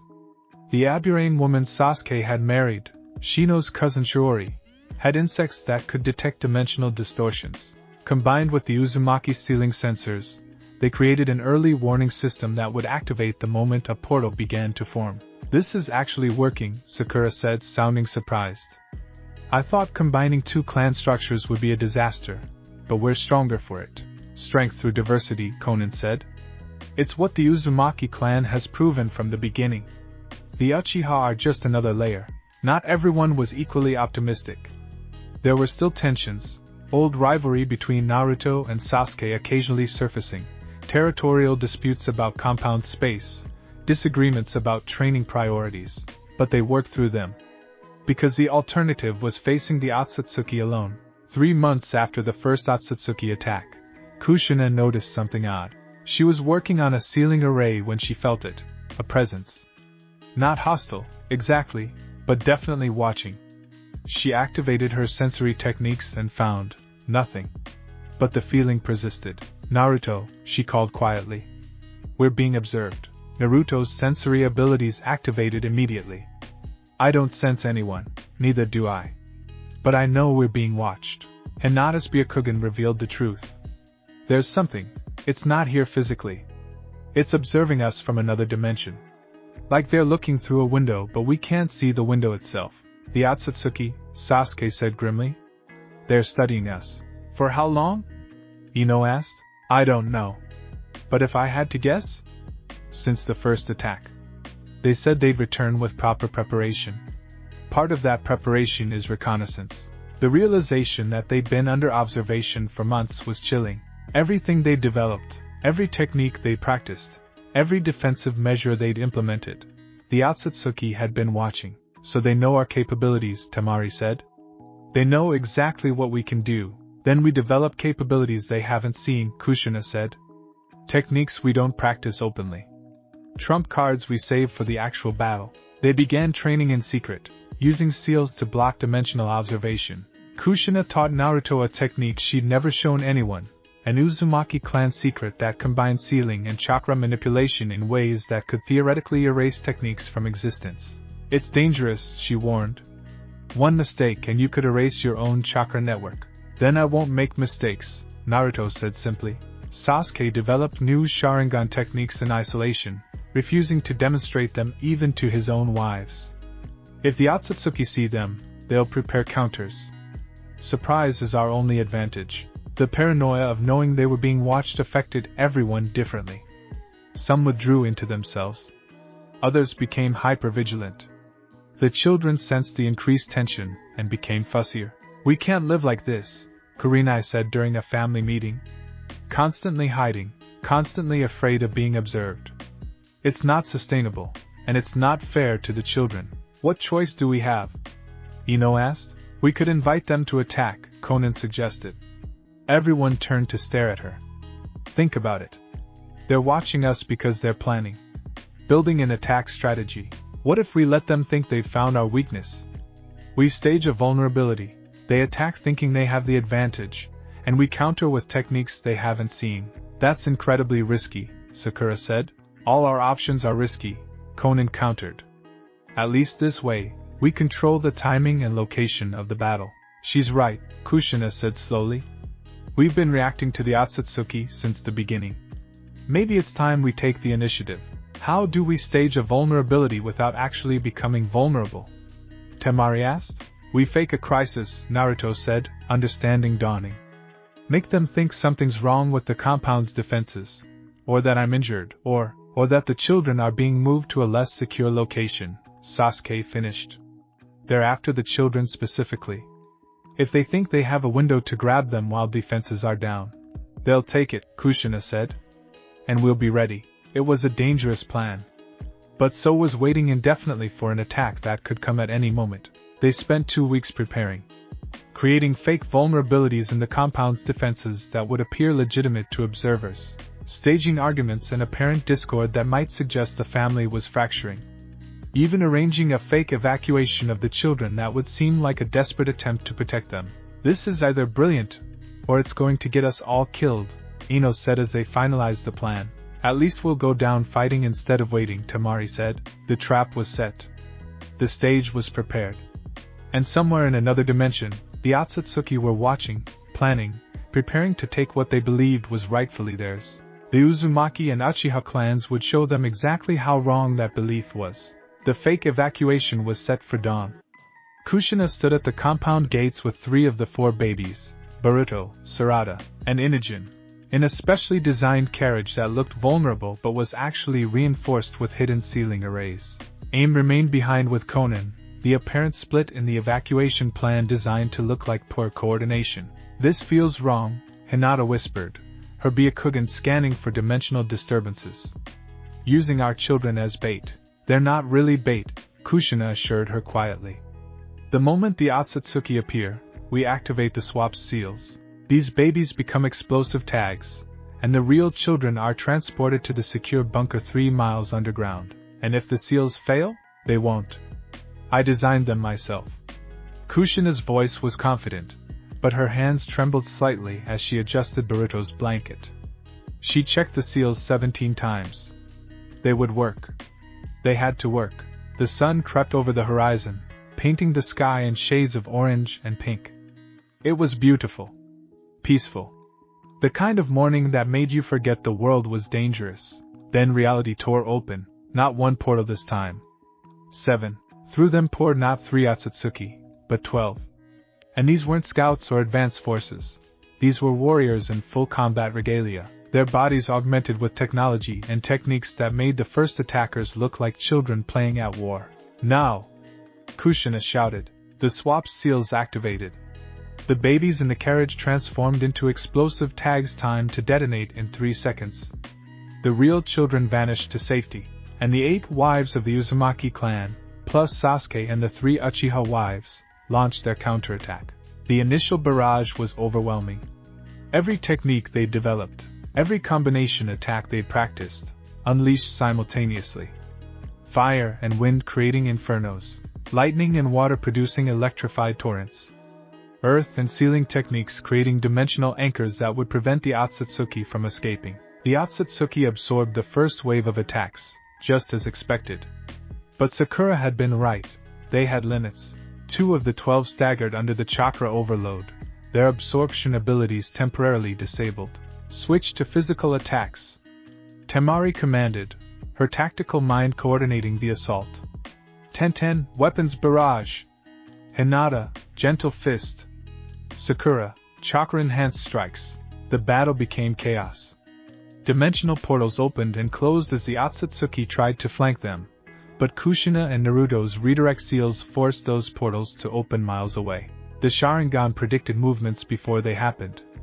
The Byakugan saw through every feint and deception, but the Otsutsuki were adapting. "They're learning," Sasuke called out, his Sharingan spinning as he dodged an attack that seemed to alter the very fabric of space. "Every technique we use, they're developing counters in real time. Then we use the techniques they haven't seen," Kushina said, her hands already forming the seals for the forbidden technique she'd taught Naruto in secret. But before she could complete it, one of the Otsutsuki, a woman with elaborate horns and eyes that seemed to contain entire galaxies, spoke with a voice that resonated through dimensions. "Enough games. You've proven more resilient than anticipated, but this ends now." She raised her hand, and Kushina felt something impossible happen. The very laws of chakra seemed to rewrite themselves. Every technique, every seal, every carefully laid defensive array, all of it simply stopped working. "What did you do?" Naruto demanded, his 9 tails chakra flickering and failing. "I've imposed a different set of physical laws on this localized space," the Otsutsuki woman said calmly. "Your chakra still exists, but the rules governing how it functions have changed. Your techniques no longer work because the universe, within this bounded area, no longer recognizes them as valid." "That's impossible," Sakura breathed. No. Just beyond your current understanding. The woman stepped forward. Now you will surrender the children, and we will take genetic samples from each of you. Compliance means you survive. Resistance means we simply take what we want from your corpses. Kushina's mind raced. If chakra techniques didn't work, they needed something else. Something that didn't rely on the rules the Otsutsuki had changed, and then she remembered. The Nine Tails wasn't just chakra, it was a living entity. And living things didn't follow imposed rules, they adapted. Naruto, she said quietly. The Nine Tails. Don't try to control it. Ask it for help. Naruto's eyes widened with understanding. He'd spent years learning to control and direct the Nine Tails' power.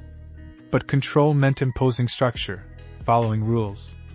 What if instead he just let it be what it was? Inside his mindscape, Naruto spoke to the Nine Tails. I know we've had our differences. But right now, my family needs help. Will you fight with me? Not for me, but with me? The Nine Tails, Kurama, regarded him with ancient eyes. You're asking me to manifest without restrictions.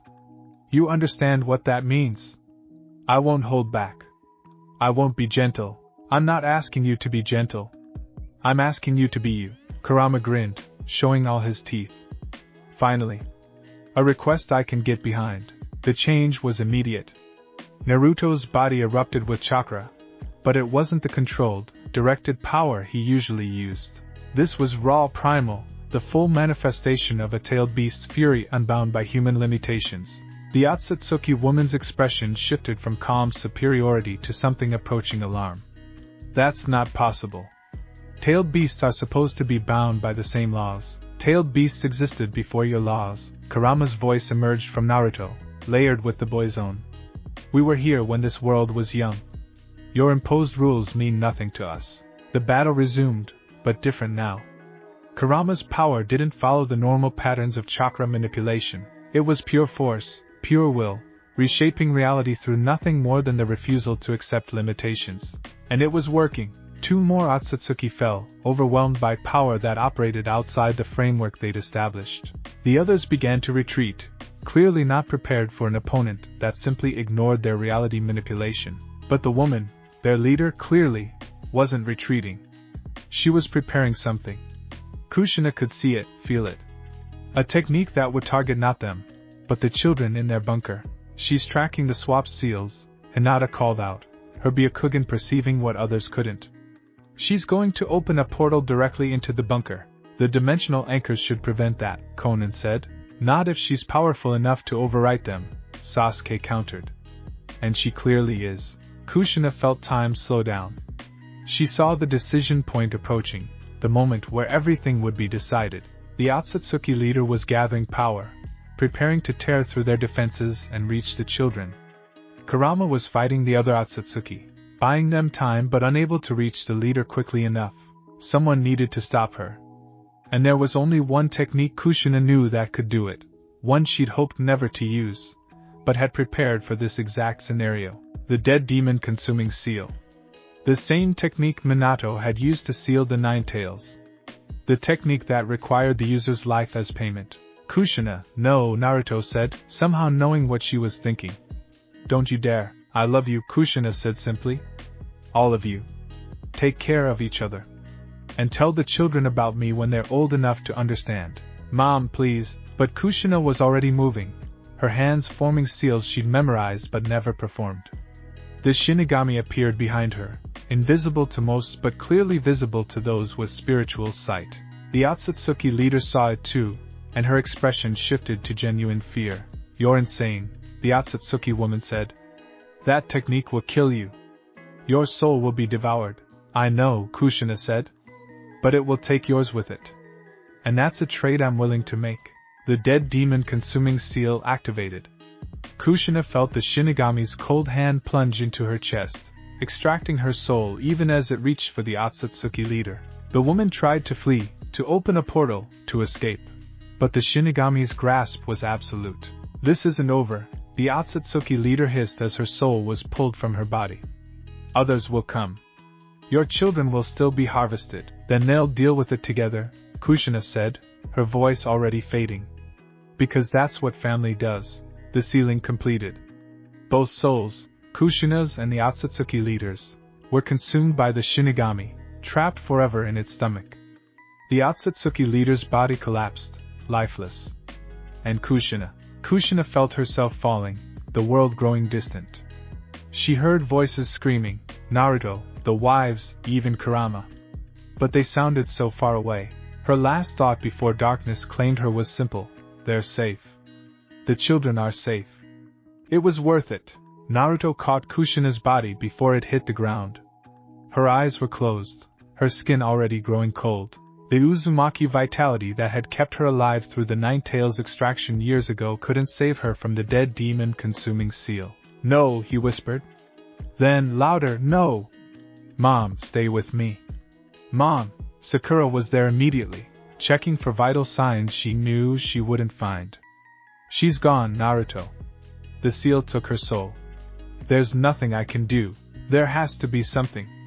Use my chakra, use Kurama's power, use anything, Naruto. Sasuke's hand on his shoulder was surprisingly gentle. She chose this. She gave her life to save our children. Honor that sacrifice by not wasting it. The remaining Otsutsuki, seeing their leader fall and facing Kurama's unrestrained fury, fled through their portals. The dimensional tears sealed behind them with finality that suggested they wouldn't be returning anytime soon. The battle was won, but the cost. The children, Hinata said quietly. We need to get the children. They need to know. Know what? Ino asked, tears streaming down her face. How do we tell babies that the woman who was teaching them, protecting them, loving them, how do we tell them she's gone? The same way we tell them everything else, Karin said, her voice rough with emotion. With honesty and love. When they're old enough to understand, they retrieve the children from the bunker. For babies, mercifully unaware of the battle that had just taken place, of the sacrifice that had saved their lives, Boruto reached for Naruto with tiny hands, and something in Naruto broke. He held his son and wept openly. For his mother, his wife, the woman who'd been the center of his entire world. Gone. Actually, truly gone this time, in a way she hadn't been even when the Nine-Tails was extracted all those years ago. The other wives gathered around him, creating a circle of grief and support. Even Konan, usually so reserved with emotions, had tears running down her face. She saved us, Konan said quietly. Again. Just like she saved Naruto when he was born. Some people are just built to be protectors, I think. And Kushina was the ultimate protector. What do we do now? Tenten asked. How do we function without her? We function the way she'd want us to, Temari said firmly, though her voice wavered. We stay together. We protect the children.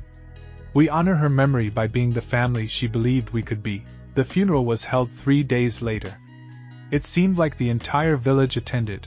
Kushina had been beloved not just by her clan but by everyone who'd known her. The red-hot-blooded habanero, the wife of the fourth Hokage, the woman who'd defied death itself to raise her son. Tsunade gave the eulogy. Kushina Uzumaki was many things. A skilled kunoichi. A devoted mother. A loving wife. She paused at that, acknowledging the complexity of Kushina's role without judgment. And a woman who never did anything halfway.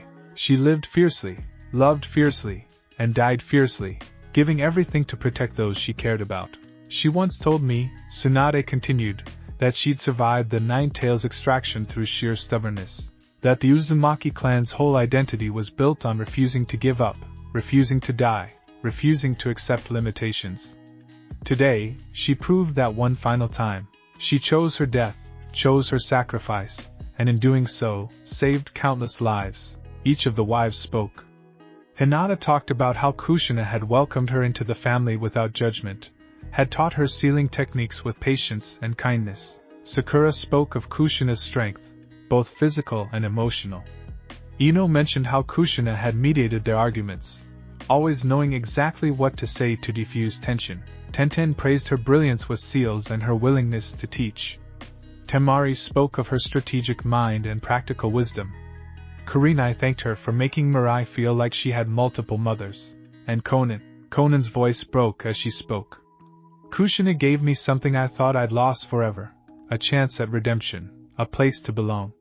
She looked at a former terrorist and saw someone worth saving. She defended me when others wanted me gone. She taught me that family isn't about blood or shared history.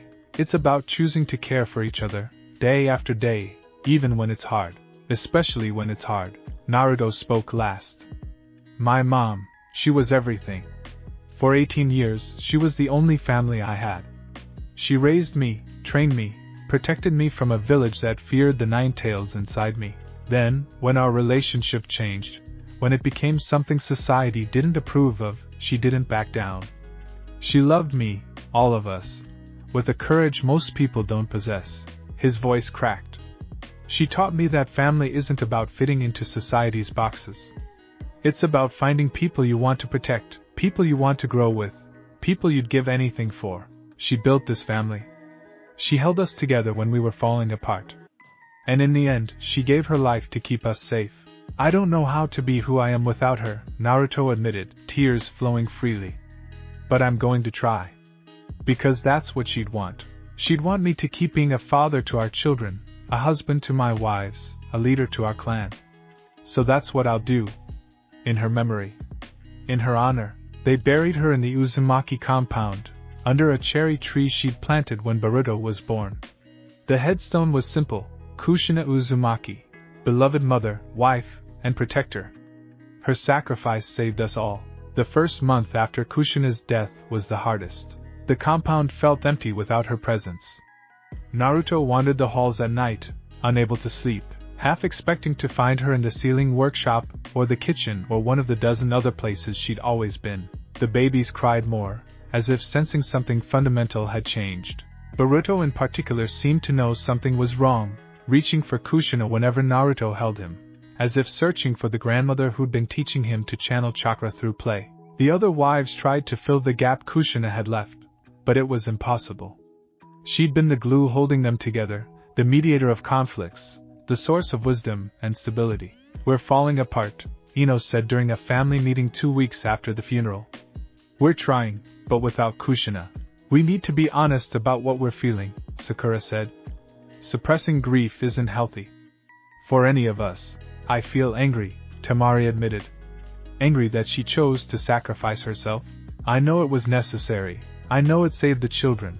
But I'm angry that she's gone and we're left trying to figure out how to function without her. I feel guilty, Hinata said quietly. If the Otsutsuki hadn't been after our children, if we hadn't had babies at all, maybe Kushina would still be alive. That's not fair to yourself, Karin said. The Otsutsuki were coming regardless. Our children didn't cause this. They were just the excuse the enemy used. I feel lost, Naruto said simply. She was my North Star. The one constant in my life. I don't know how to navigate without her. Then we figure it out together, Conan said. That's what she taught us, isn't it? That we're stronger together than apart. We honor her by actually living that principle. They started holding daily check-ins. Each wife would share one thing they were struggling with, and one thing they were grateful for. It helped. Not completely, but enough to keep them functional. Hinata took over Kushina's role in teaching sealing techniques, using the notes and scrolls Kushina had left behind. Sakura coordinated medical care for the family and the broader clan. Ino managed the household logistics that Kushina had handled so effortlessly. Tenten maintained the compound's defenses. Temari handled external relations with the village. Kurinai focused on the children's emotional development.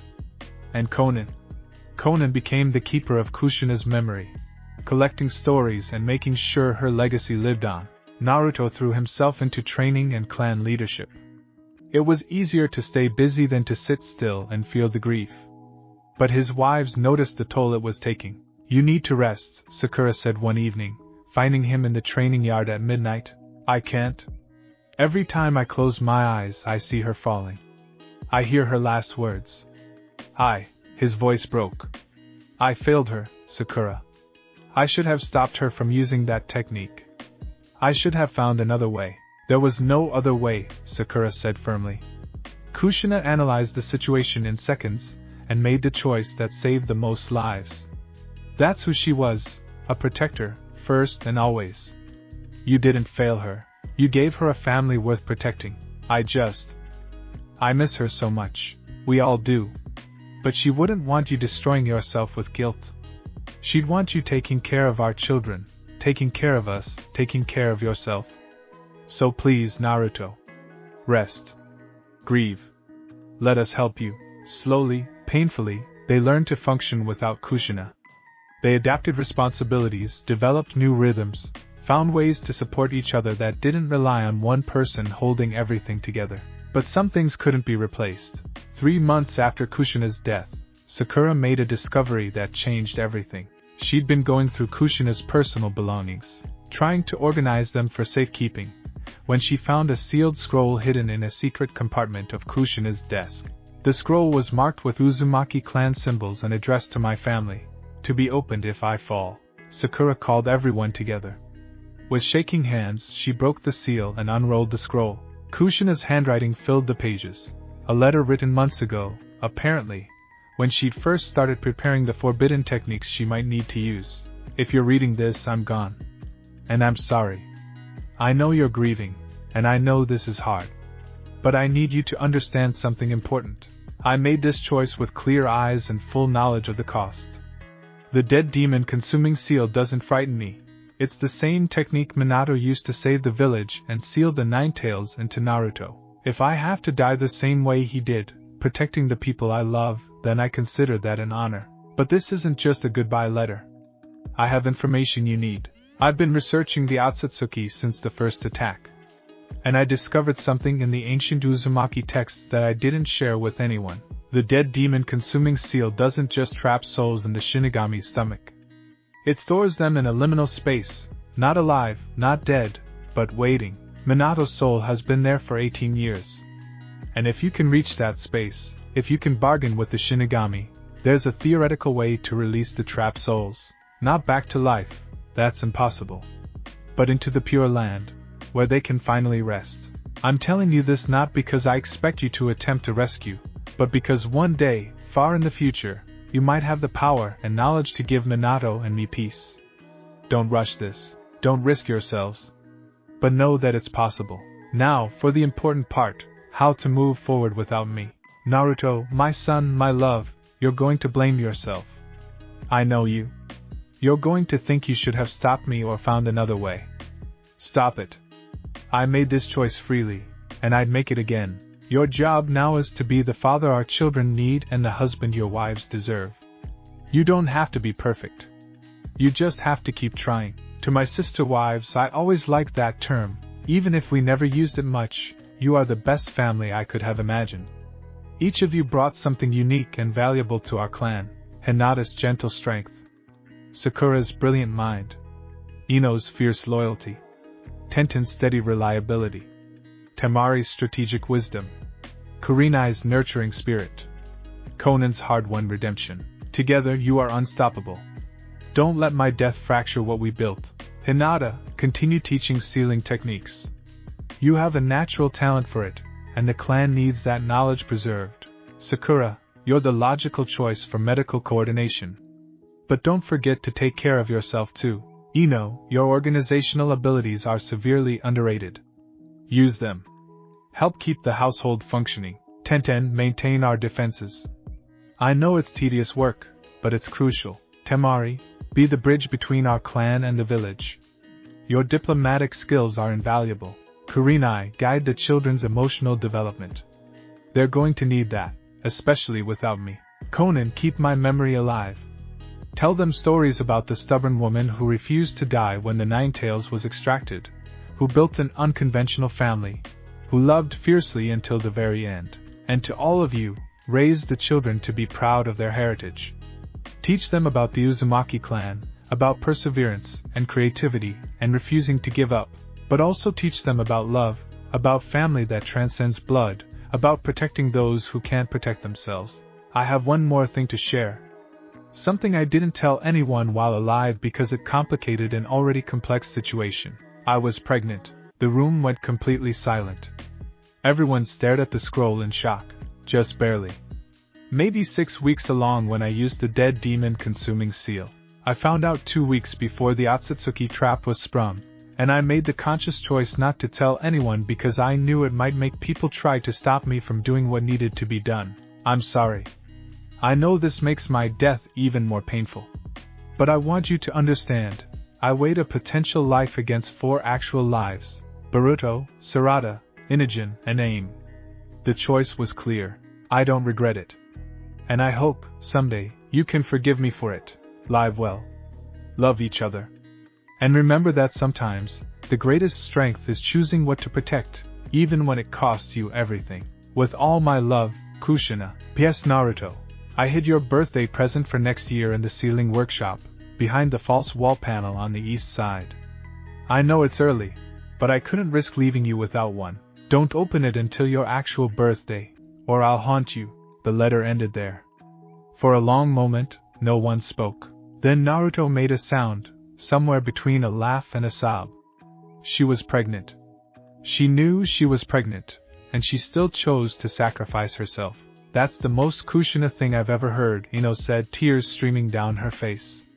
Calculating the value of lives and making the hard choice without hesitation. She died protecting not just our 4 children, but a 5th we didn't even know existed, Sakura said quietly. I don't even have words. We need to honor this, Hinata said. Her choice, her sacrifice, everything she gave up. We need to make it mean something. How? Temari asked. How do we possibly live up to what she did? By doing what she asked, Conan said. We raise the children well. We stay together. We build the clan she envisioned, and someday, when we have the power and knowledge, we give her and the Naruto peace in the Pure Land. That last part could take decades, Tenten pointed out. Then we have decades to prepare, Naruto said, his voice gaining strength. Mom gave us information and a goal. We don't waste that. They spent the next hour discussing the implications of Kushina's letter. The possibility of releasing souls from the Shinigami's seal was theoretical, yes. But Kushina wouldn't have mentioned it if she didn't believe it was achievable. We'll need to research, Sakura said. Everything about the dead demon-consuming seal, about the Shinigami, about the Pure Land. It'll take years. We have years, Naruto said. We have the rest of our lives. And we'll use that time to honor Mom's sacrifice by being the family she believed we could be. That night, alone in what had been Kushina's room, Naruto found the birthday present she'd mentioned. It was a scroll, sealed with her chakra signature, impossible to open until his actual birthday 4 months away. He held it carefully, feeling the last tangible piece of his mother's presence. Whatever was inside, it would be the last gift she'd ever give him. The thought made his chest ache, but it also filled him with determination. Kushina had given everything for their family. The least he could do was make sure that sacrifice meant something. 6 months after Kushina's death, the Uzumaki clan gathered for a memorial service at her grave. The cherry tree above her burial site had bloomed spectacularly, pink petals drifting down like snow. The babies, now toddlers learning to walk, played in the falling petals, laughing with the unself-conscious joy of children who didn't yet understand loss. She would have loved this, Hinata said, watching Boruto try to catch petals. She would have been organizing us, Ino corrected with a fond smile. Making sure we documented it properly, that everyone got equal time with the babies, that we weren't letting them eat the petals. Someone should make sure they don't eat the petals, Sakura said, moving to intervene as Inogen reached for his mouth. They'd learned to function without Kushina. It hadn't been easy. There were still days when someone would turn to ask her opinion only to remember she wasn't there. But they'd found their rhythm, developed new patterns of support and collaboration. I'd been thinking about what she wrote, Naruto said, addressing the gathered family. About giving her and my father peace in the Pure Land. I talked to Tsunade, and she's agreed to make it a village priority. Research into the Shinigami seal, into soul release techniques, into everything we might need. That could take decades, Temari pointed out. I know. But it's a goal worth working toward. And in the meantime, Naruto looked around at his wives, at his children, at the extended family that included Sasuke's clan and the various support structures they'd built. In the meantime, we live. We grow. We honor her memory by being the family she fought to protect. To Kushina, Conan said, raising a cup of sake. To Kushina, they echoed. As the sun set over the compound, painting the sky in brilliant oranges and reds that reminded everyone of Kushina's hair. Naruto felt something shift inside him. The grief would never fully leave. He'd carry it for the rest of his life. But alongside it was gratitude, love, and determination. His mother had given him everything. Her life, her wisdom, her unconventional love that society condemned, but that had been the most real thing he'd ever known. She'd built a family from impossible pieces and held it together through force of will and boundless compassion. Now it was his turn to carry that legacy forward. The cherry blossoms continued to fall, beautiful and ephemeral, a reminder that all things passed but love endured. And in that moment, surrounded by family and watching his children play in the petals, Naruto understood something fundamental. Kushina wasn't really gone. She lived on in the clan she'd built, in the children she'd protected, in the love she'd taught them to share with each other. Death had taken her body and her soul, but it couldn't take her impact. The Uzumaki clan would endure. And someday, when they'd grown strong enough and wise enough, they'd find a way to give her the peace she'd earned. Until then, they'd live fiercely, love fiercely, and protect each other fiercely, just as she taught them. The morning sun rose over what was no longer just a compound but a sprawling estate that had become the heart of Konoha's renaissance. Naruto Uzumaki, now 40 years old with threads of silver beginning to show in his golden hair, stood on the balcony of the main building and surveyed what his family had built. 20 years had passed since Kushina's sacrifice. 20 years of growth, struggle, achievement, and transformation. The original compound had expanded dramatically. What had once housed 8 adults and 4 babies now accommodated a clan of over 50 people, 8 wives, Naruto himself, 23 children ranging from newborn to age 20, various extended family members, and dedicated clan support staff. The Uzumaki had become one of the most influential clans not just in Konoha, but in the entire shinobi world. Lost in thought again? Temari's voice came from behind him. She was 50 now, with silver streaking her blonde hair, but still sharp-eyed and formidable. You do that more as you get older. Just reflecting, Naruto said. 20 years since Mom died. It's hard to believe sometimes. She'd be proud, Temari said, joining him at the railing. Look at what we've built. This isn't just a clan, it's a movement. A new way of thinking about family and power in the shinobi world. She wasn't exaggerating. The Uzumaki clan had pioneered a new model of clan structure. One based on chosen bonds rather than pure bloodline, on collaboration rather than hierarchy, on strength through diversity rather than genetic purity. Other clans had taken notice. The Uchiha, under Sasuke and Karin's leadership, had grown to 15 members. The Nara had quietly adopted some of the Uzumaki's collaborative practices. Even traditionally rigid clans like the Hyuga were beginning to question whether the old ways of doing things were the only ways. How many are we expecting today? Naruto asked, referring to the ceremony planned for that evening. Everyone, Temari said. All 8 of us, all the children old enough to attend, representatives from every major clan in Konoha, delegations from the other villages. Oh, and Karin says Sasuke is bringing his full family too. Today marked the 20th anniversary of Kushina's death and the official dedication of the Uzumaki Memorial. A monument not just to Kushina, but to the ideals she'd embodied. It would be the largest gathering the clan had ever hosted. Is Boruto back from his mission? Naruto asked. Arrived this morning. He's with his mother. Temari paused. How are you feeling about his announcement? Naruto sighed. Boruto, his eldest child at 20 years old, had recently informed the family that he was invoking the Clan Restoration Act for himself. Not because the Uzumaki needed restoration, they were thriving, but because he wanted to build his own family using the same model that had shaped his upbringing. Proud, Naruto said finally. And terrified. I know what it takes to make this work, and I'm not sure he fully understands the challenges. He's your son. And Kushina's grandson. Stubbornness runs in the family. Temari smiled. Besides, he has us to guide him. That's more than you and Kushina had when you started. True enough. A commotion below drew their attention. Naruto looked down to see his children gathering in the courtyard. 23 unique individuals, each a blend of Uzumaki heritage and their mother's clan abilities. There was Boruto, of course, with his Byakugan and Uzumaki vitality, already a jonin and being discussed as a future Hokage candidate. Beside him stood his sister Himawari, 18 years old and a medical prodigy who'd inherited Hinata's gentle nature and Naruto's stubbornness. Sarada Uzumaki, Sakura's daughter, had become one of the village's most skilled combat medics at 19. Her pink hair and green eyes marked her as Sakura's child, but her strategic mind and seal work were pure Uzumaki. Inujin, Ino's eldest, had inherited the mind-body techniques but combined them with Uzumaki's sensory abilities in ways that made him invaluable for intelligence gathering. At 20, he was already being courted by ANBU, and those were just the eldest four. The others ranged down in age: Shikadai, Temari's son, a tactical genius at 17, Akari, Tenten's daughter, a weapons master at 16, Kaido, Kurinai's second child, a genjutsu specialist at 15, Yuki, Konan's daughter Aim, now going by her preferred name, a paper technique innovator at 19, then the younger generation, children born 5, 10, 15 years after the first wave.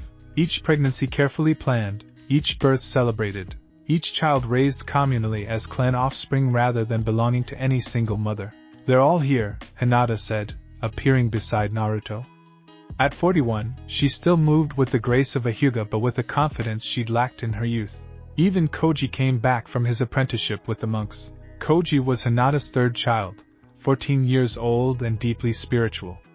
He'd asked permission 6 months ago to study at the Fire Temple, seeking to understand the intersection of chakra and spirituality. That he'd returned for the memorial spoke to how important this day was to the family. "We should gather everyone," Sakura said, joining the growing group on the balcony. She was 42 now, her pink hair styled shorter than in her youth, her face showing the lines of a life well lived. "The ceremony starts in 3 hours, and you know how long it takes to get 23 children presentable. They're not all children anymore," Ino pointed out, appearing with Tenten and Kurinai. "Some of them are adults, with opinions and attitudes. They'll always be children to us," Kurinai said with a mother's fond exasperation. She was 53 now, with gray threading through her black hair, but her eyes were still sharp, even when they're 50 themselves. "Speaking of attitudes," Konan said, the last of the wives to join them on the balcony, "Boruto and Sarada are arguing about the memorial speech again. Apparently, they both want to give it. They can both give it," Naruto decided. Kushina would have loved that. Her grandchildren fighting over who gets to honor her memory. She'd say it meant they actually cared. The 8 wives and Naruto stood together on the balcony, looking out over the clan they'd built. 20 years of marriage, of raising children, of facing threats and celebrating victories. They'd grown older together, weathered storms together, become something far greater than the sum of their parts.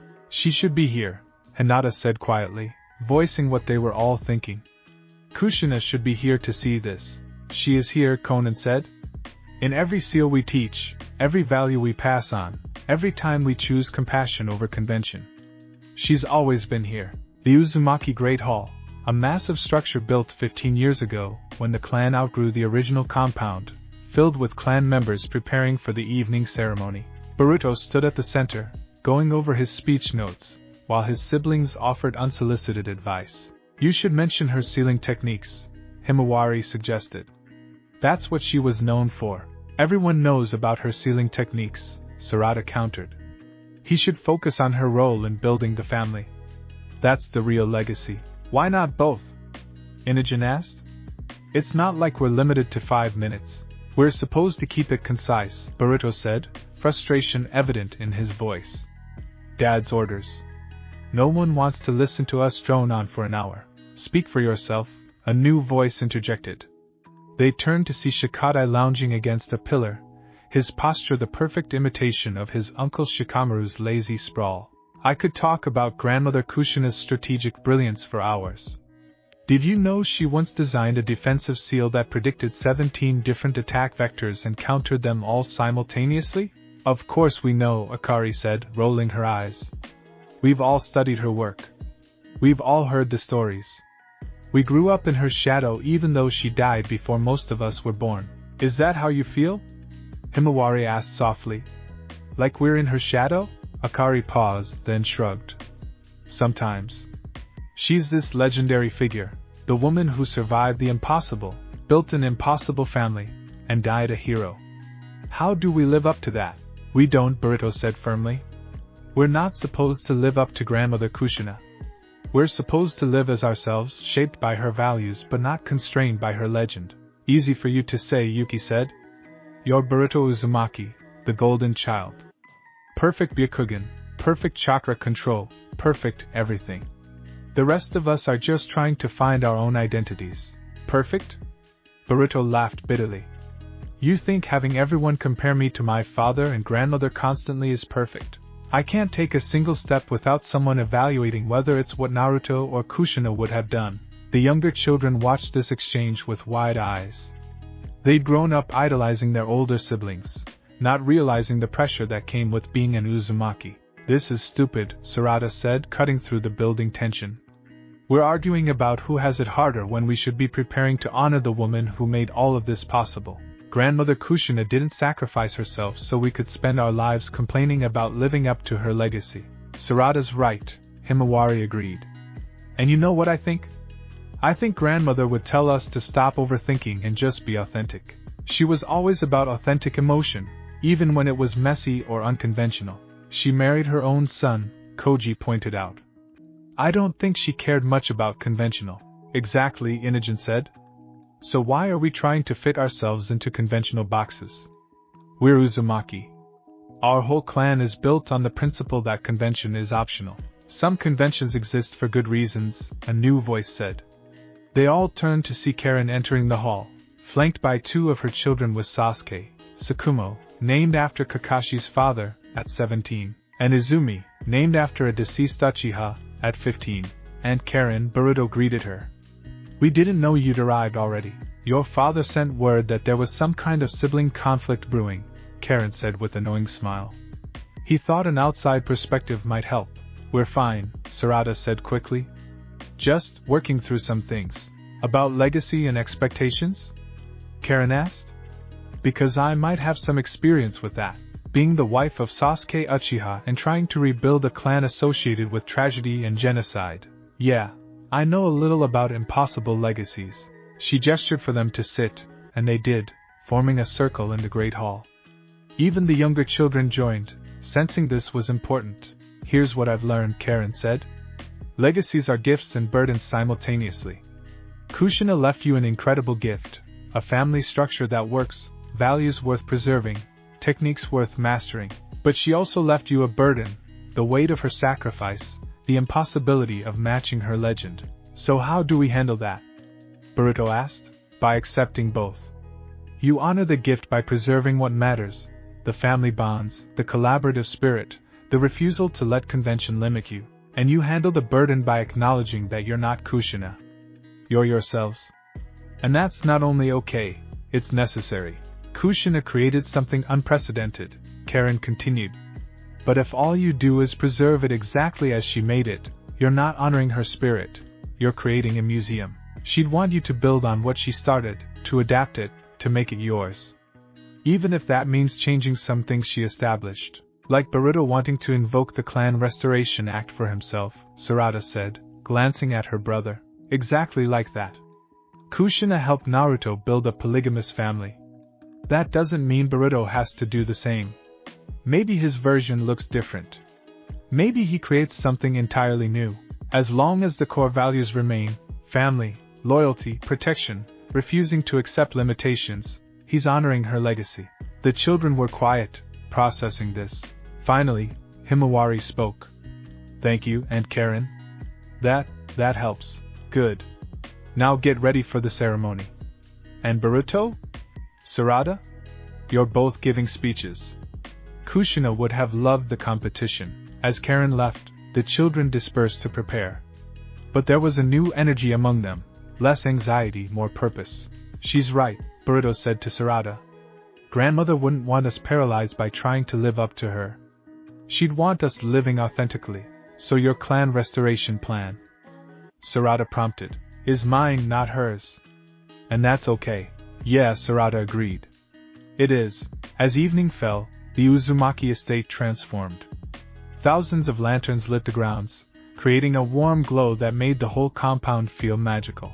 The cherry tree over Kushina's grave was festooned with paper prayers, each one written by a family member or friend expressing gratitude for her sacrifice. The guests began arriving. First the Konoha clans, Hyuga, Nara, Yamanaka, Akimichi, Aburame, and dozens of others. Then representatives from other villages.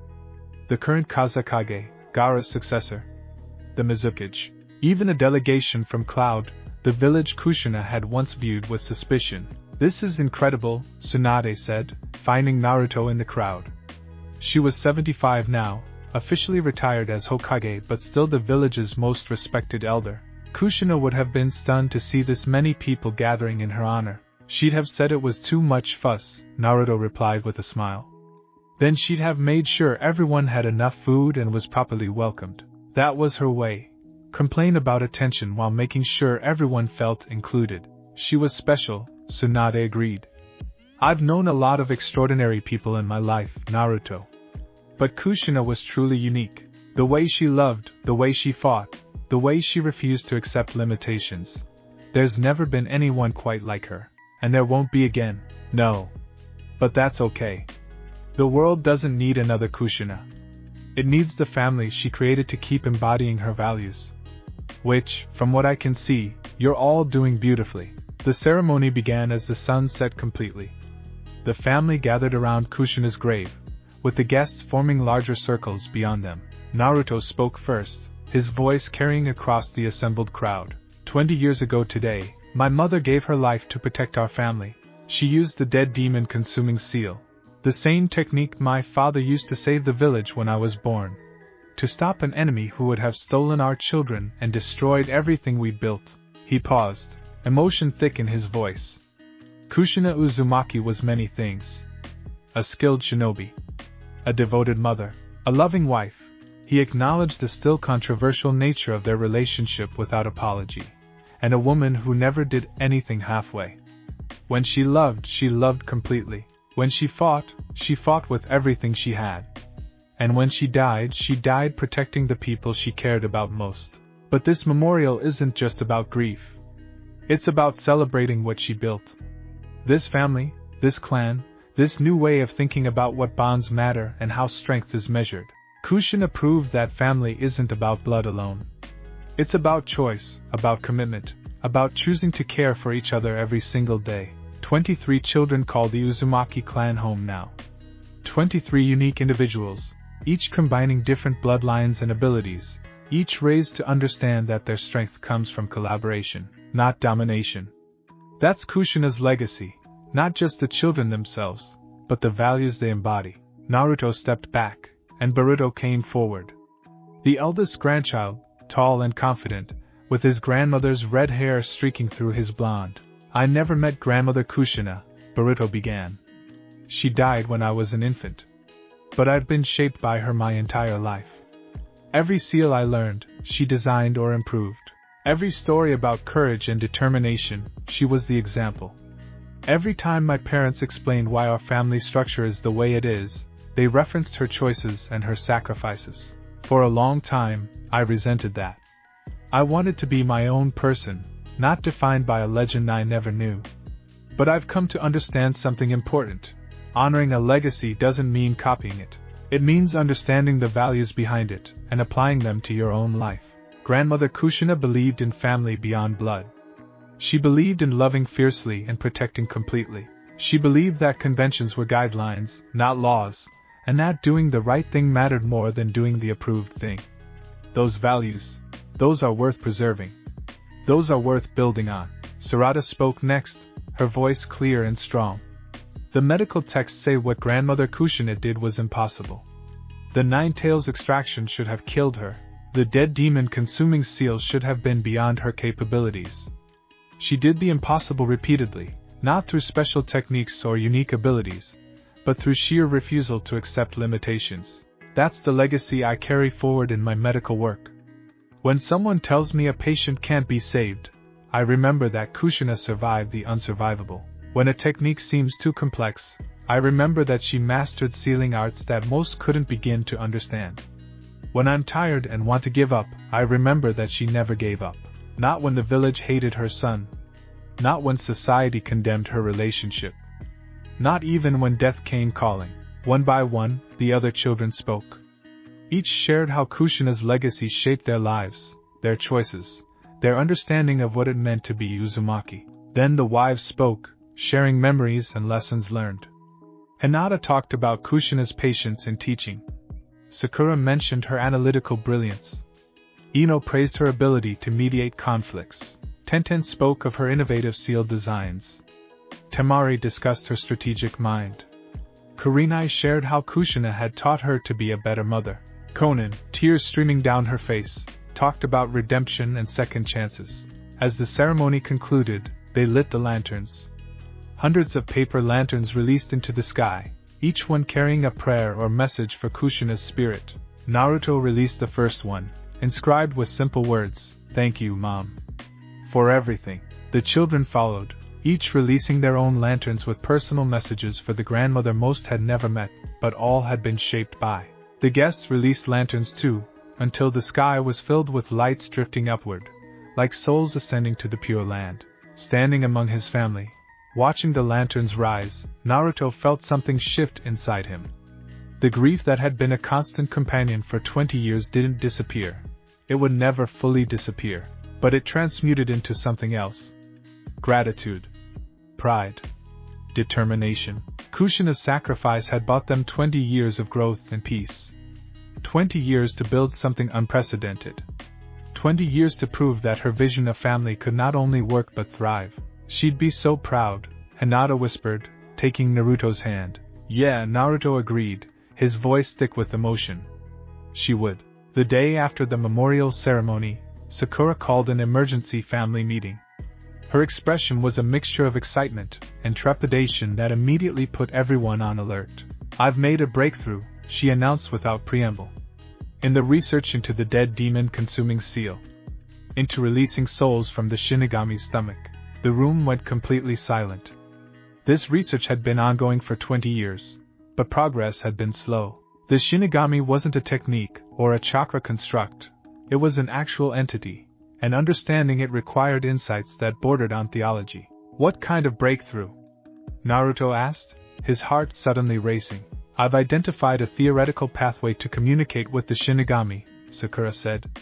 "Not to bargain with it. Everything we've learned suggests it doesn't bargain. But to understand its nature and possibly petition for release of trapped souls." "Petition?" Temari repeated. "That sounds uncertain." "It is uncertain. Extremely uncertain. But it's more than we had before." Sakura pulled out a scroll covered in complex sealing formulas. "The key is that the Shinigami isn't just a death god. It's a sort of cosmic accountant. It tracks debts and payments. When Minato used the dead demon-consuming seal, he paid with his soul to seal the Nine Tails. When Kushina used it, she paid with her soul to seal the Otsutsuki leader. Those debts are paid," Sakura continued. "The Nine Tails was sealed successfully. The Otsutsuki leader was neutralized. According to the theoretical framework I've developed, the Shinigami should be willing to release those souls to the Pure Land because the debt is satisfied." "Should be willing?" Konan asked. "That's a lot of uncertainty to risk on." "I know. Which is why I'm proposing we attempt communication first. Not the actual release, just making contact with the Shinigami to understand if this is even possible." "How?" Naruto demanded. "How do we contact a death god?" "Through a modified version of the dead demon-consuming seal. One that doesn't actually consume anyone's soul, but creates a temporary connection to the Shinigami's realm. It would be dangerous. The person performing it would be touching death itself. But it shouldn't be fatal if done correctly." "Who would perform it?" Hinata asked quietly. Sakura met Naruto's eyes. "It should be you. You're Kushina's son and Minato's son. You have the strongest connection to both trapped souls. The Shinigami might be more willing to communicate with you than with anyone else." "Absolutely not," Ino said immediately. "We're not risking Naruto's life on a mite." "I'll do it," Naruto said. "Naruto!" Multiple voices protested simultaneously. "I'll do it," he repeated firmly. "This is my mother and my father. If there's even a chance I can give them peace, I have to try. They both gave everything for me. This is the least I can do," The least you can do is not die trying to contact a death god, Temari said sharply. We have children, Naruto. 23 children who need their father, and those children deserve to know that their father tried to honor his parents' sacrifice. Besides, Sakura said it shouldn't be fatal if done correctly. Shouldn't be, Sakura emphasized. There's still risk. I've faced risk before. I'll face it again. Naruto's voice was firm, decided. When can we attempt this? Sakura hesitated, then said, I need 2 weeks to finalize the sealed design and prepare the necessary safeguards. And Naruto, you need to understand that even if we make contact, even if the Shinigami agrees to release their souls, there's no bringing them back to life. The best we can hope for is releasing them to the Pure Land where they can finally rest. I know. I've always known. But that's enough. They deserve peace. The family argued for another hour, but Naruto's mind was made up. Finally, reluctantly, they agreed to support the attempt. The next 2 weeks were tense. Sakura worked obsessively on refining the seal, consulting with every available expert on death techniques and spiritual matters. Naruto prepared mentally, meditating and seeking guidance from Kurama. You're really doing this? The Ninetales asked during one meditation session. I have to, Naruto said. They gave everything for me. For you, too. Minato sealed you to protect the village. Kushina died protecting our children. The least I can do is try to give them peace. You know there's a chance this kills you, right? That Sakura's safeguards fail and you end up trapped with them? I know. And you're doing it anyway. Yeah. Kurama was quiet for a long moment. Then, you really are Kushina's son. That stubborn refusal to accept limitations, even death itself. That's pure Uzumaki. Is that a compliment? It's an observation. But yeah, I suppose it is. For what it's worth, Naruto. Kushina would be proud. Minato too. What you've built, who you've become, they'd be proud. Thanks, Kurama. That means a lot. The ritual was conducted in a specially prepared chamber deep beneath the Uzumaki compound.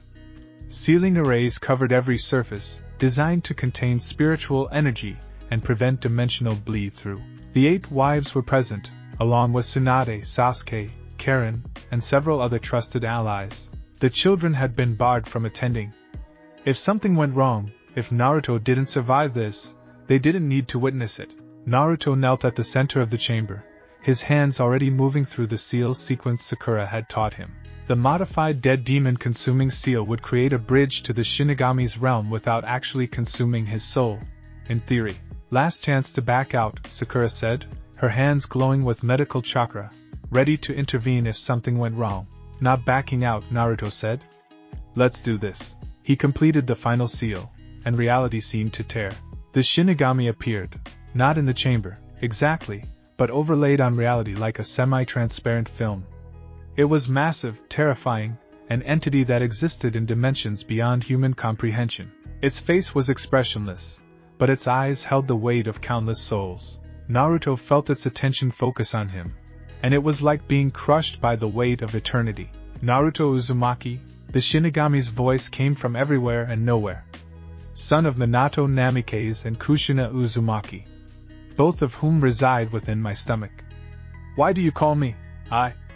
Naruto's voice failed. He tried again.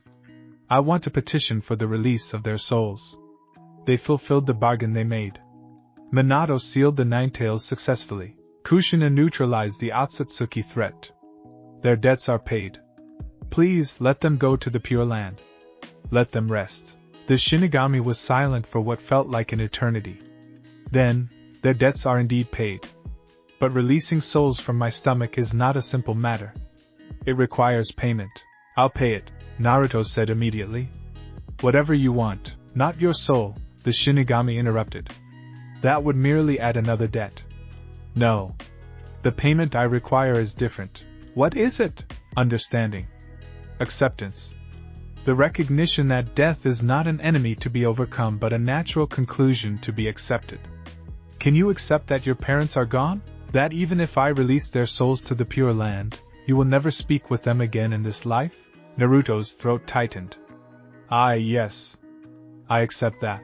Can you accept that their sacrifice, while meaningful, was not a debt you owe?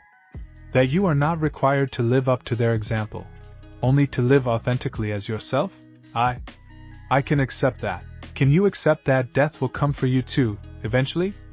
That no amount of power or technique will prevent the natural conclusion of your existence? Yes, Naruto said more firmly. I accept that. The Shinigami regarded him with those ancient, inhuman eyes. You speak truth. I sense no deception, no denial. Very well. I will release Minato Namikaze and Kushina Uzumaki to the Pure Land. Their souls will finally know peace. Thank you, Naruto whispered. But know this, Naruto Uzumaki. This is not a victory over death. It is an acceptance of it. Remember that, when your own time comes, I will. The Shinigami began to fade. But before it disappeared completely, its voice came one more time. They wished me to tell you something, in the event you ever made contact. Minato says he's proud of the father you've become. And Kushina says? The Shinigami paused, and for just a moment, something that might have been amusement crossed its inhuman features. Kushina says to tell you that if you open her birthday present early, she will find a way to haunt you from the Pure Land. Then it was gone, and Naruto was kneeling in the chamber, tears streaming down his face, surrounded by his family. Did it work? Sakura asked urgently, checking his vital signs. It worked, Naruto said, his voice thick with emotion. They're free. They're at peace. They're finally at peace. Hinata pulled him into her arms, and then the other wives were there too, all of them holding him, supporting him through the overwhelming emotions. They sent messages, Naruto said when he could speak again. He shared what the Shinigami had told him, and despite the gravity of the moment, everyone laughed at Kushina's final message. That's so her, Ino said, wiping tears from her eyes. Even from beyond death, she's still mothering you. I never opened it, Naruto admitted. The birthday present she left. It's been sitting in my room for 20 years, unopened. I couldn't bring myself to look at it. Maybe now you can, Karin suggested gently. Now that you know she's at peace. That night, alone in his room, Naruto finally broke the seal on Kushina's final gift. Inside the scroll was a letter and a small bundle wrapped in cloth. Naruto, if you're reading this, I'm gone, and you've finally decided to open this present. Better not be before your actual birthday, young man, or I'll figure out a way to haunt you. I've thought a lot about what to give you for your next birthday. What do you give someone who has everything? Who has a family, a purpose, power, legacy? What gift could possibly matter? And then I realized, the only gift I have left to give is permission. Permission to move forward without guilt. Permission to be happy even though I'm gone.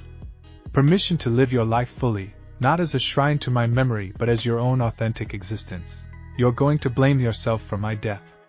I know you. You're going to think you should have stopped me, found another way, sacrificed yourself instead. Stop it. I made my choice with clear eyes and a full heart. I regret nothing. You're going to compare yourself to me and your father, wondering if you measure up. Stop it. You don't need to measure up to us. You need to be yourself, which is already remarkable. You're going to try to preserve everything I built exactly as I made it, treating my legacy like a museum exhibit. Stop it. Change things. Adapt them. Make them yours. I won't be offended, I'll be proud.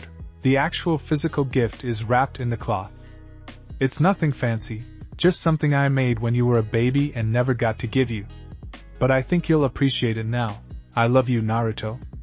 I always have, in every way a person can love another. You were my son, my student, my friend, my partner, my love. Thank you for giving me a life worth living and a family worth dying for. Go forth and be happy. That's my final wish for you. With all my love, in every lifetime, Mom. With trembling hands, Naruto unwrapped the cloth. Inside was a small seal tag, worn and faded with age. On it, in Kushina's distinctive handwriting, were the words, "The future belongs to those who believe in the beauty of their dreams." It was a quote she used to say to him when he was young, when he'd talk about becoming Hokage or protecting everyone. And beneath it, a small sealing array that, when activated, would create a temporary spiritual link, not enough to communicate with the dead, but enough to sense their presence, to know they were there. Naruto activated the seal. For just a moment, he felt them, Minato and Kushina, together in the Pure Land, at peace. No words, no communication, just the sense of their presence, and the overwhelming feeling of love and pride.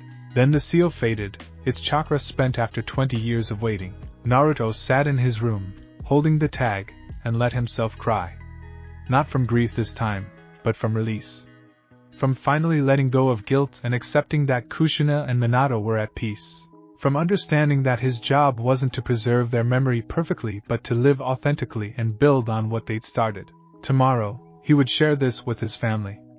Tomorrow, they would celebrate this closure and look toward the future. But tonight, he would simply sit with the gift his mother had given him 20 years ago, knowing that she'd understood exactly what he needed, even then.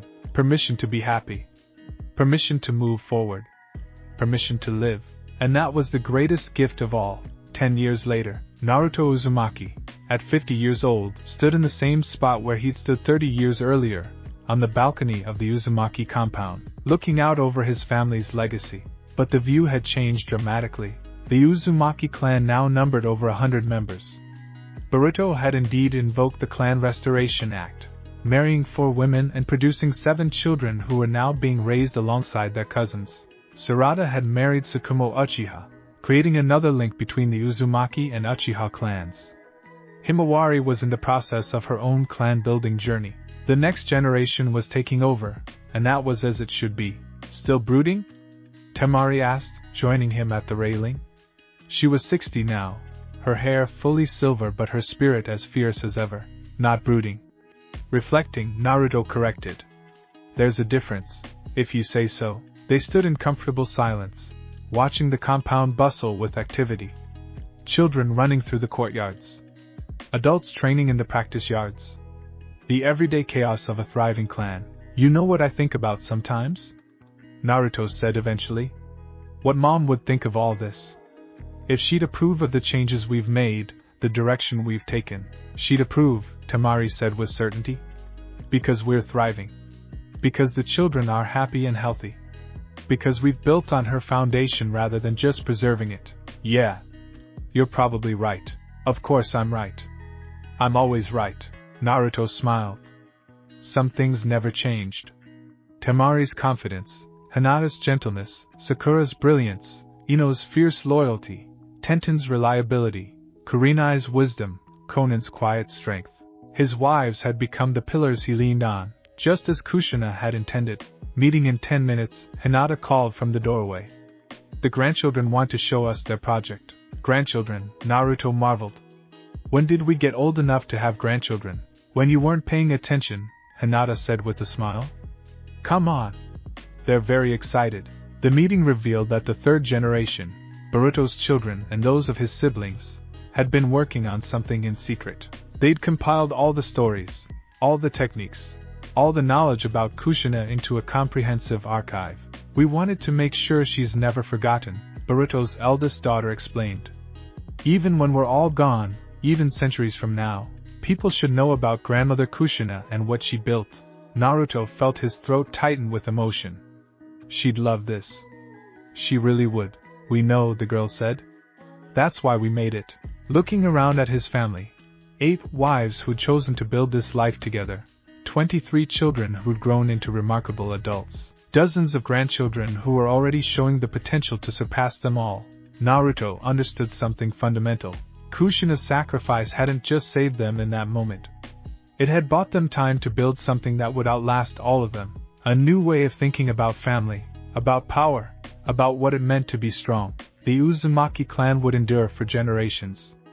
Not because of bloodline purity or rigid tradition, but because of the values Kushina had embodied and passed on. Values of love without limits, family by choice, protecting those who couldn't protect themselves, and refusing to let convention dictate possibility.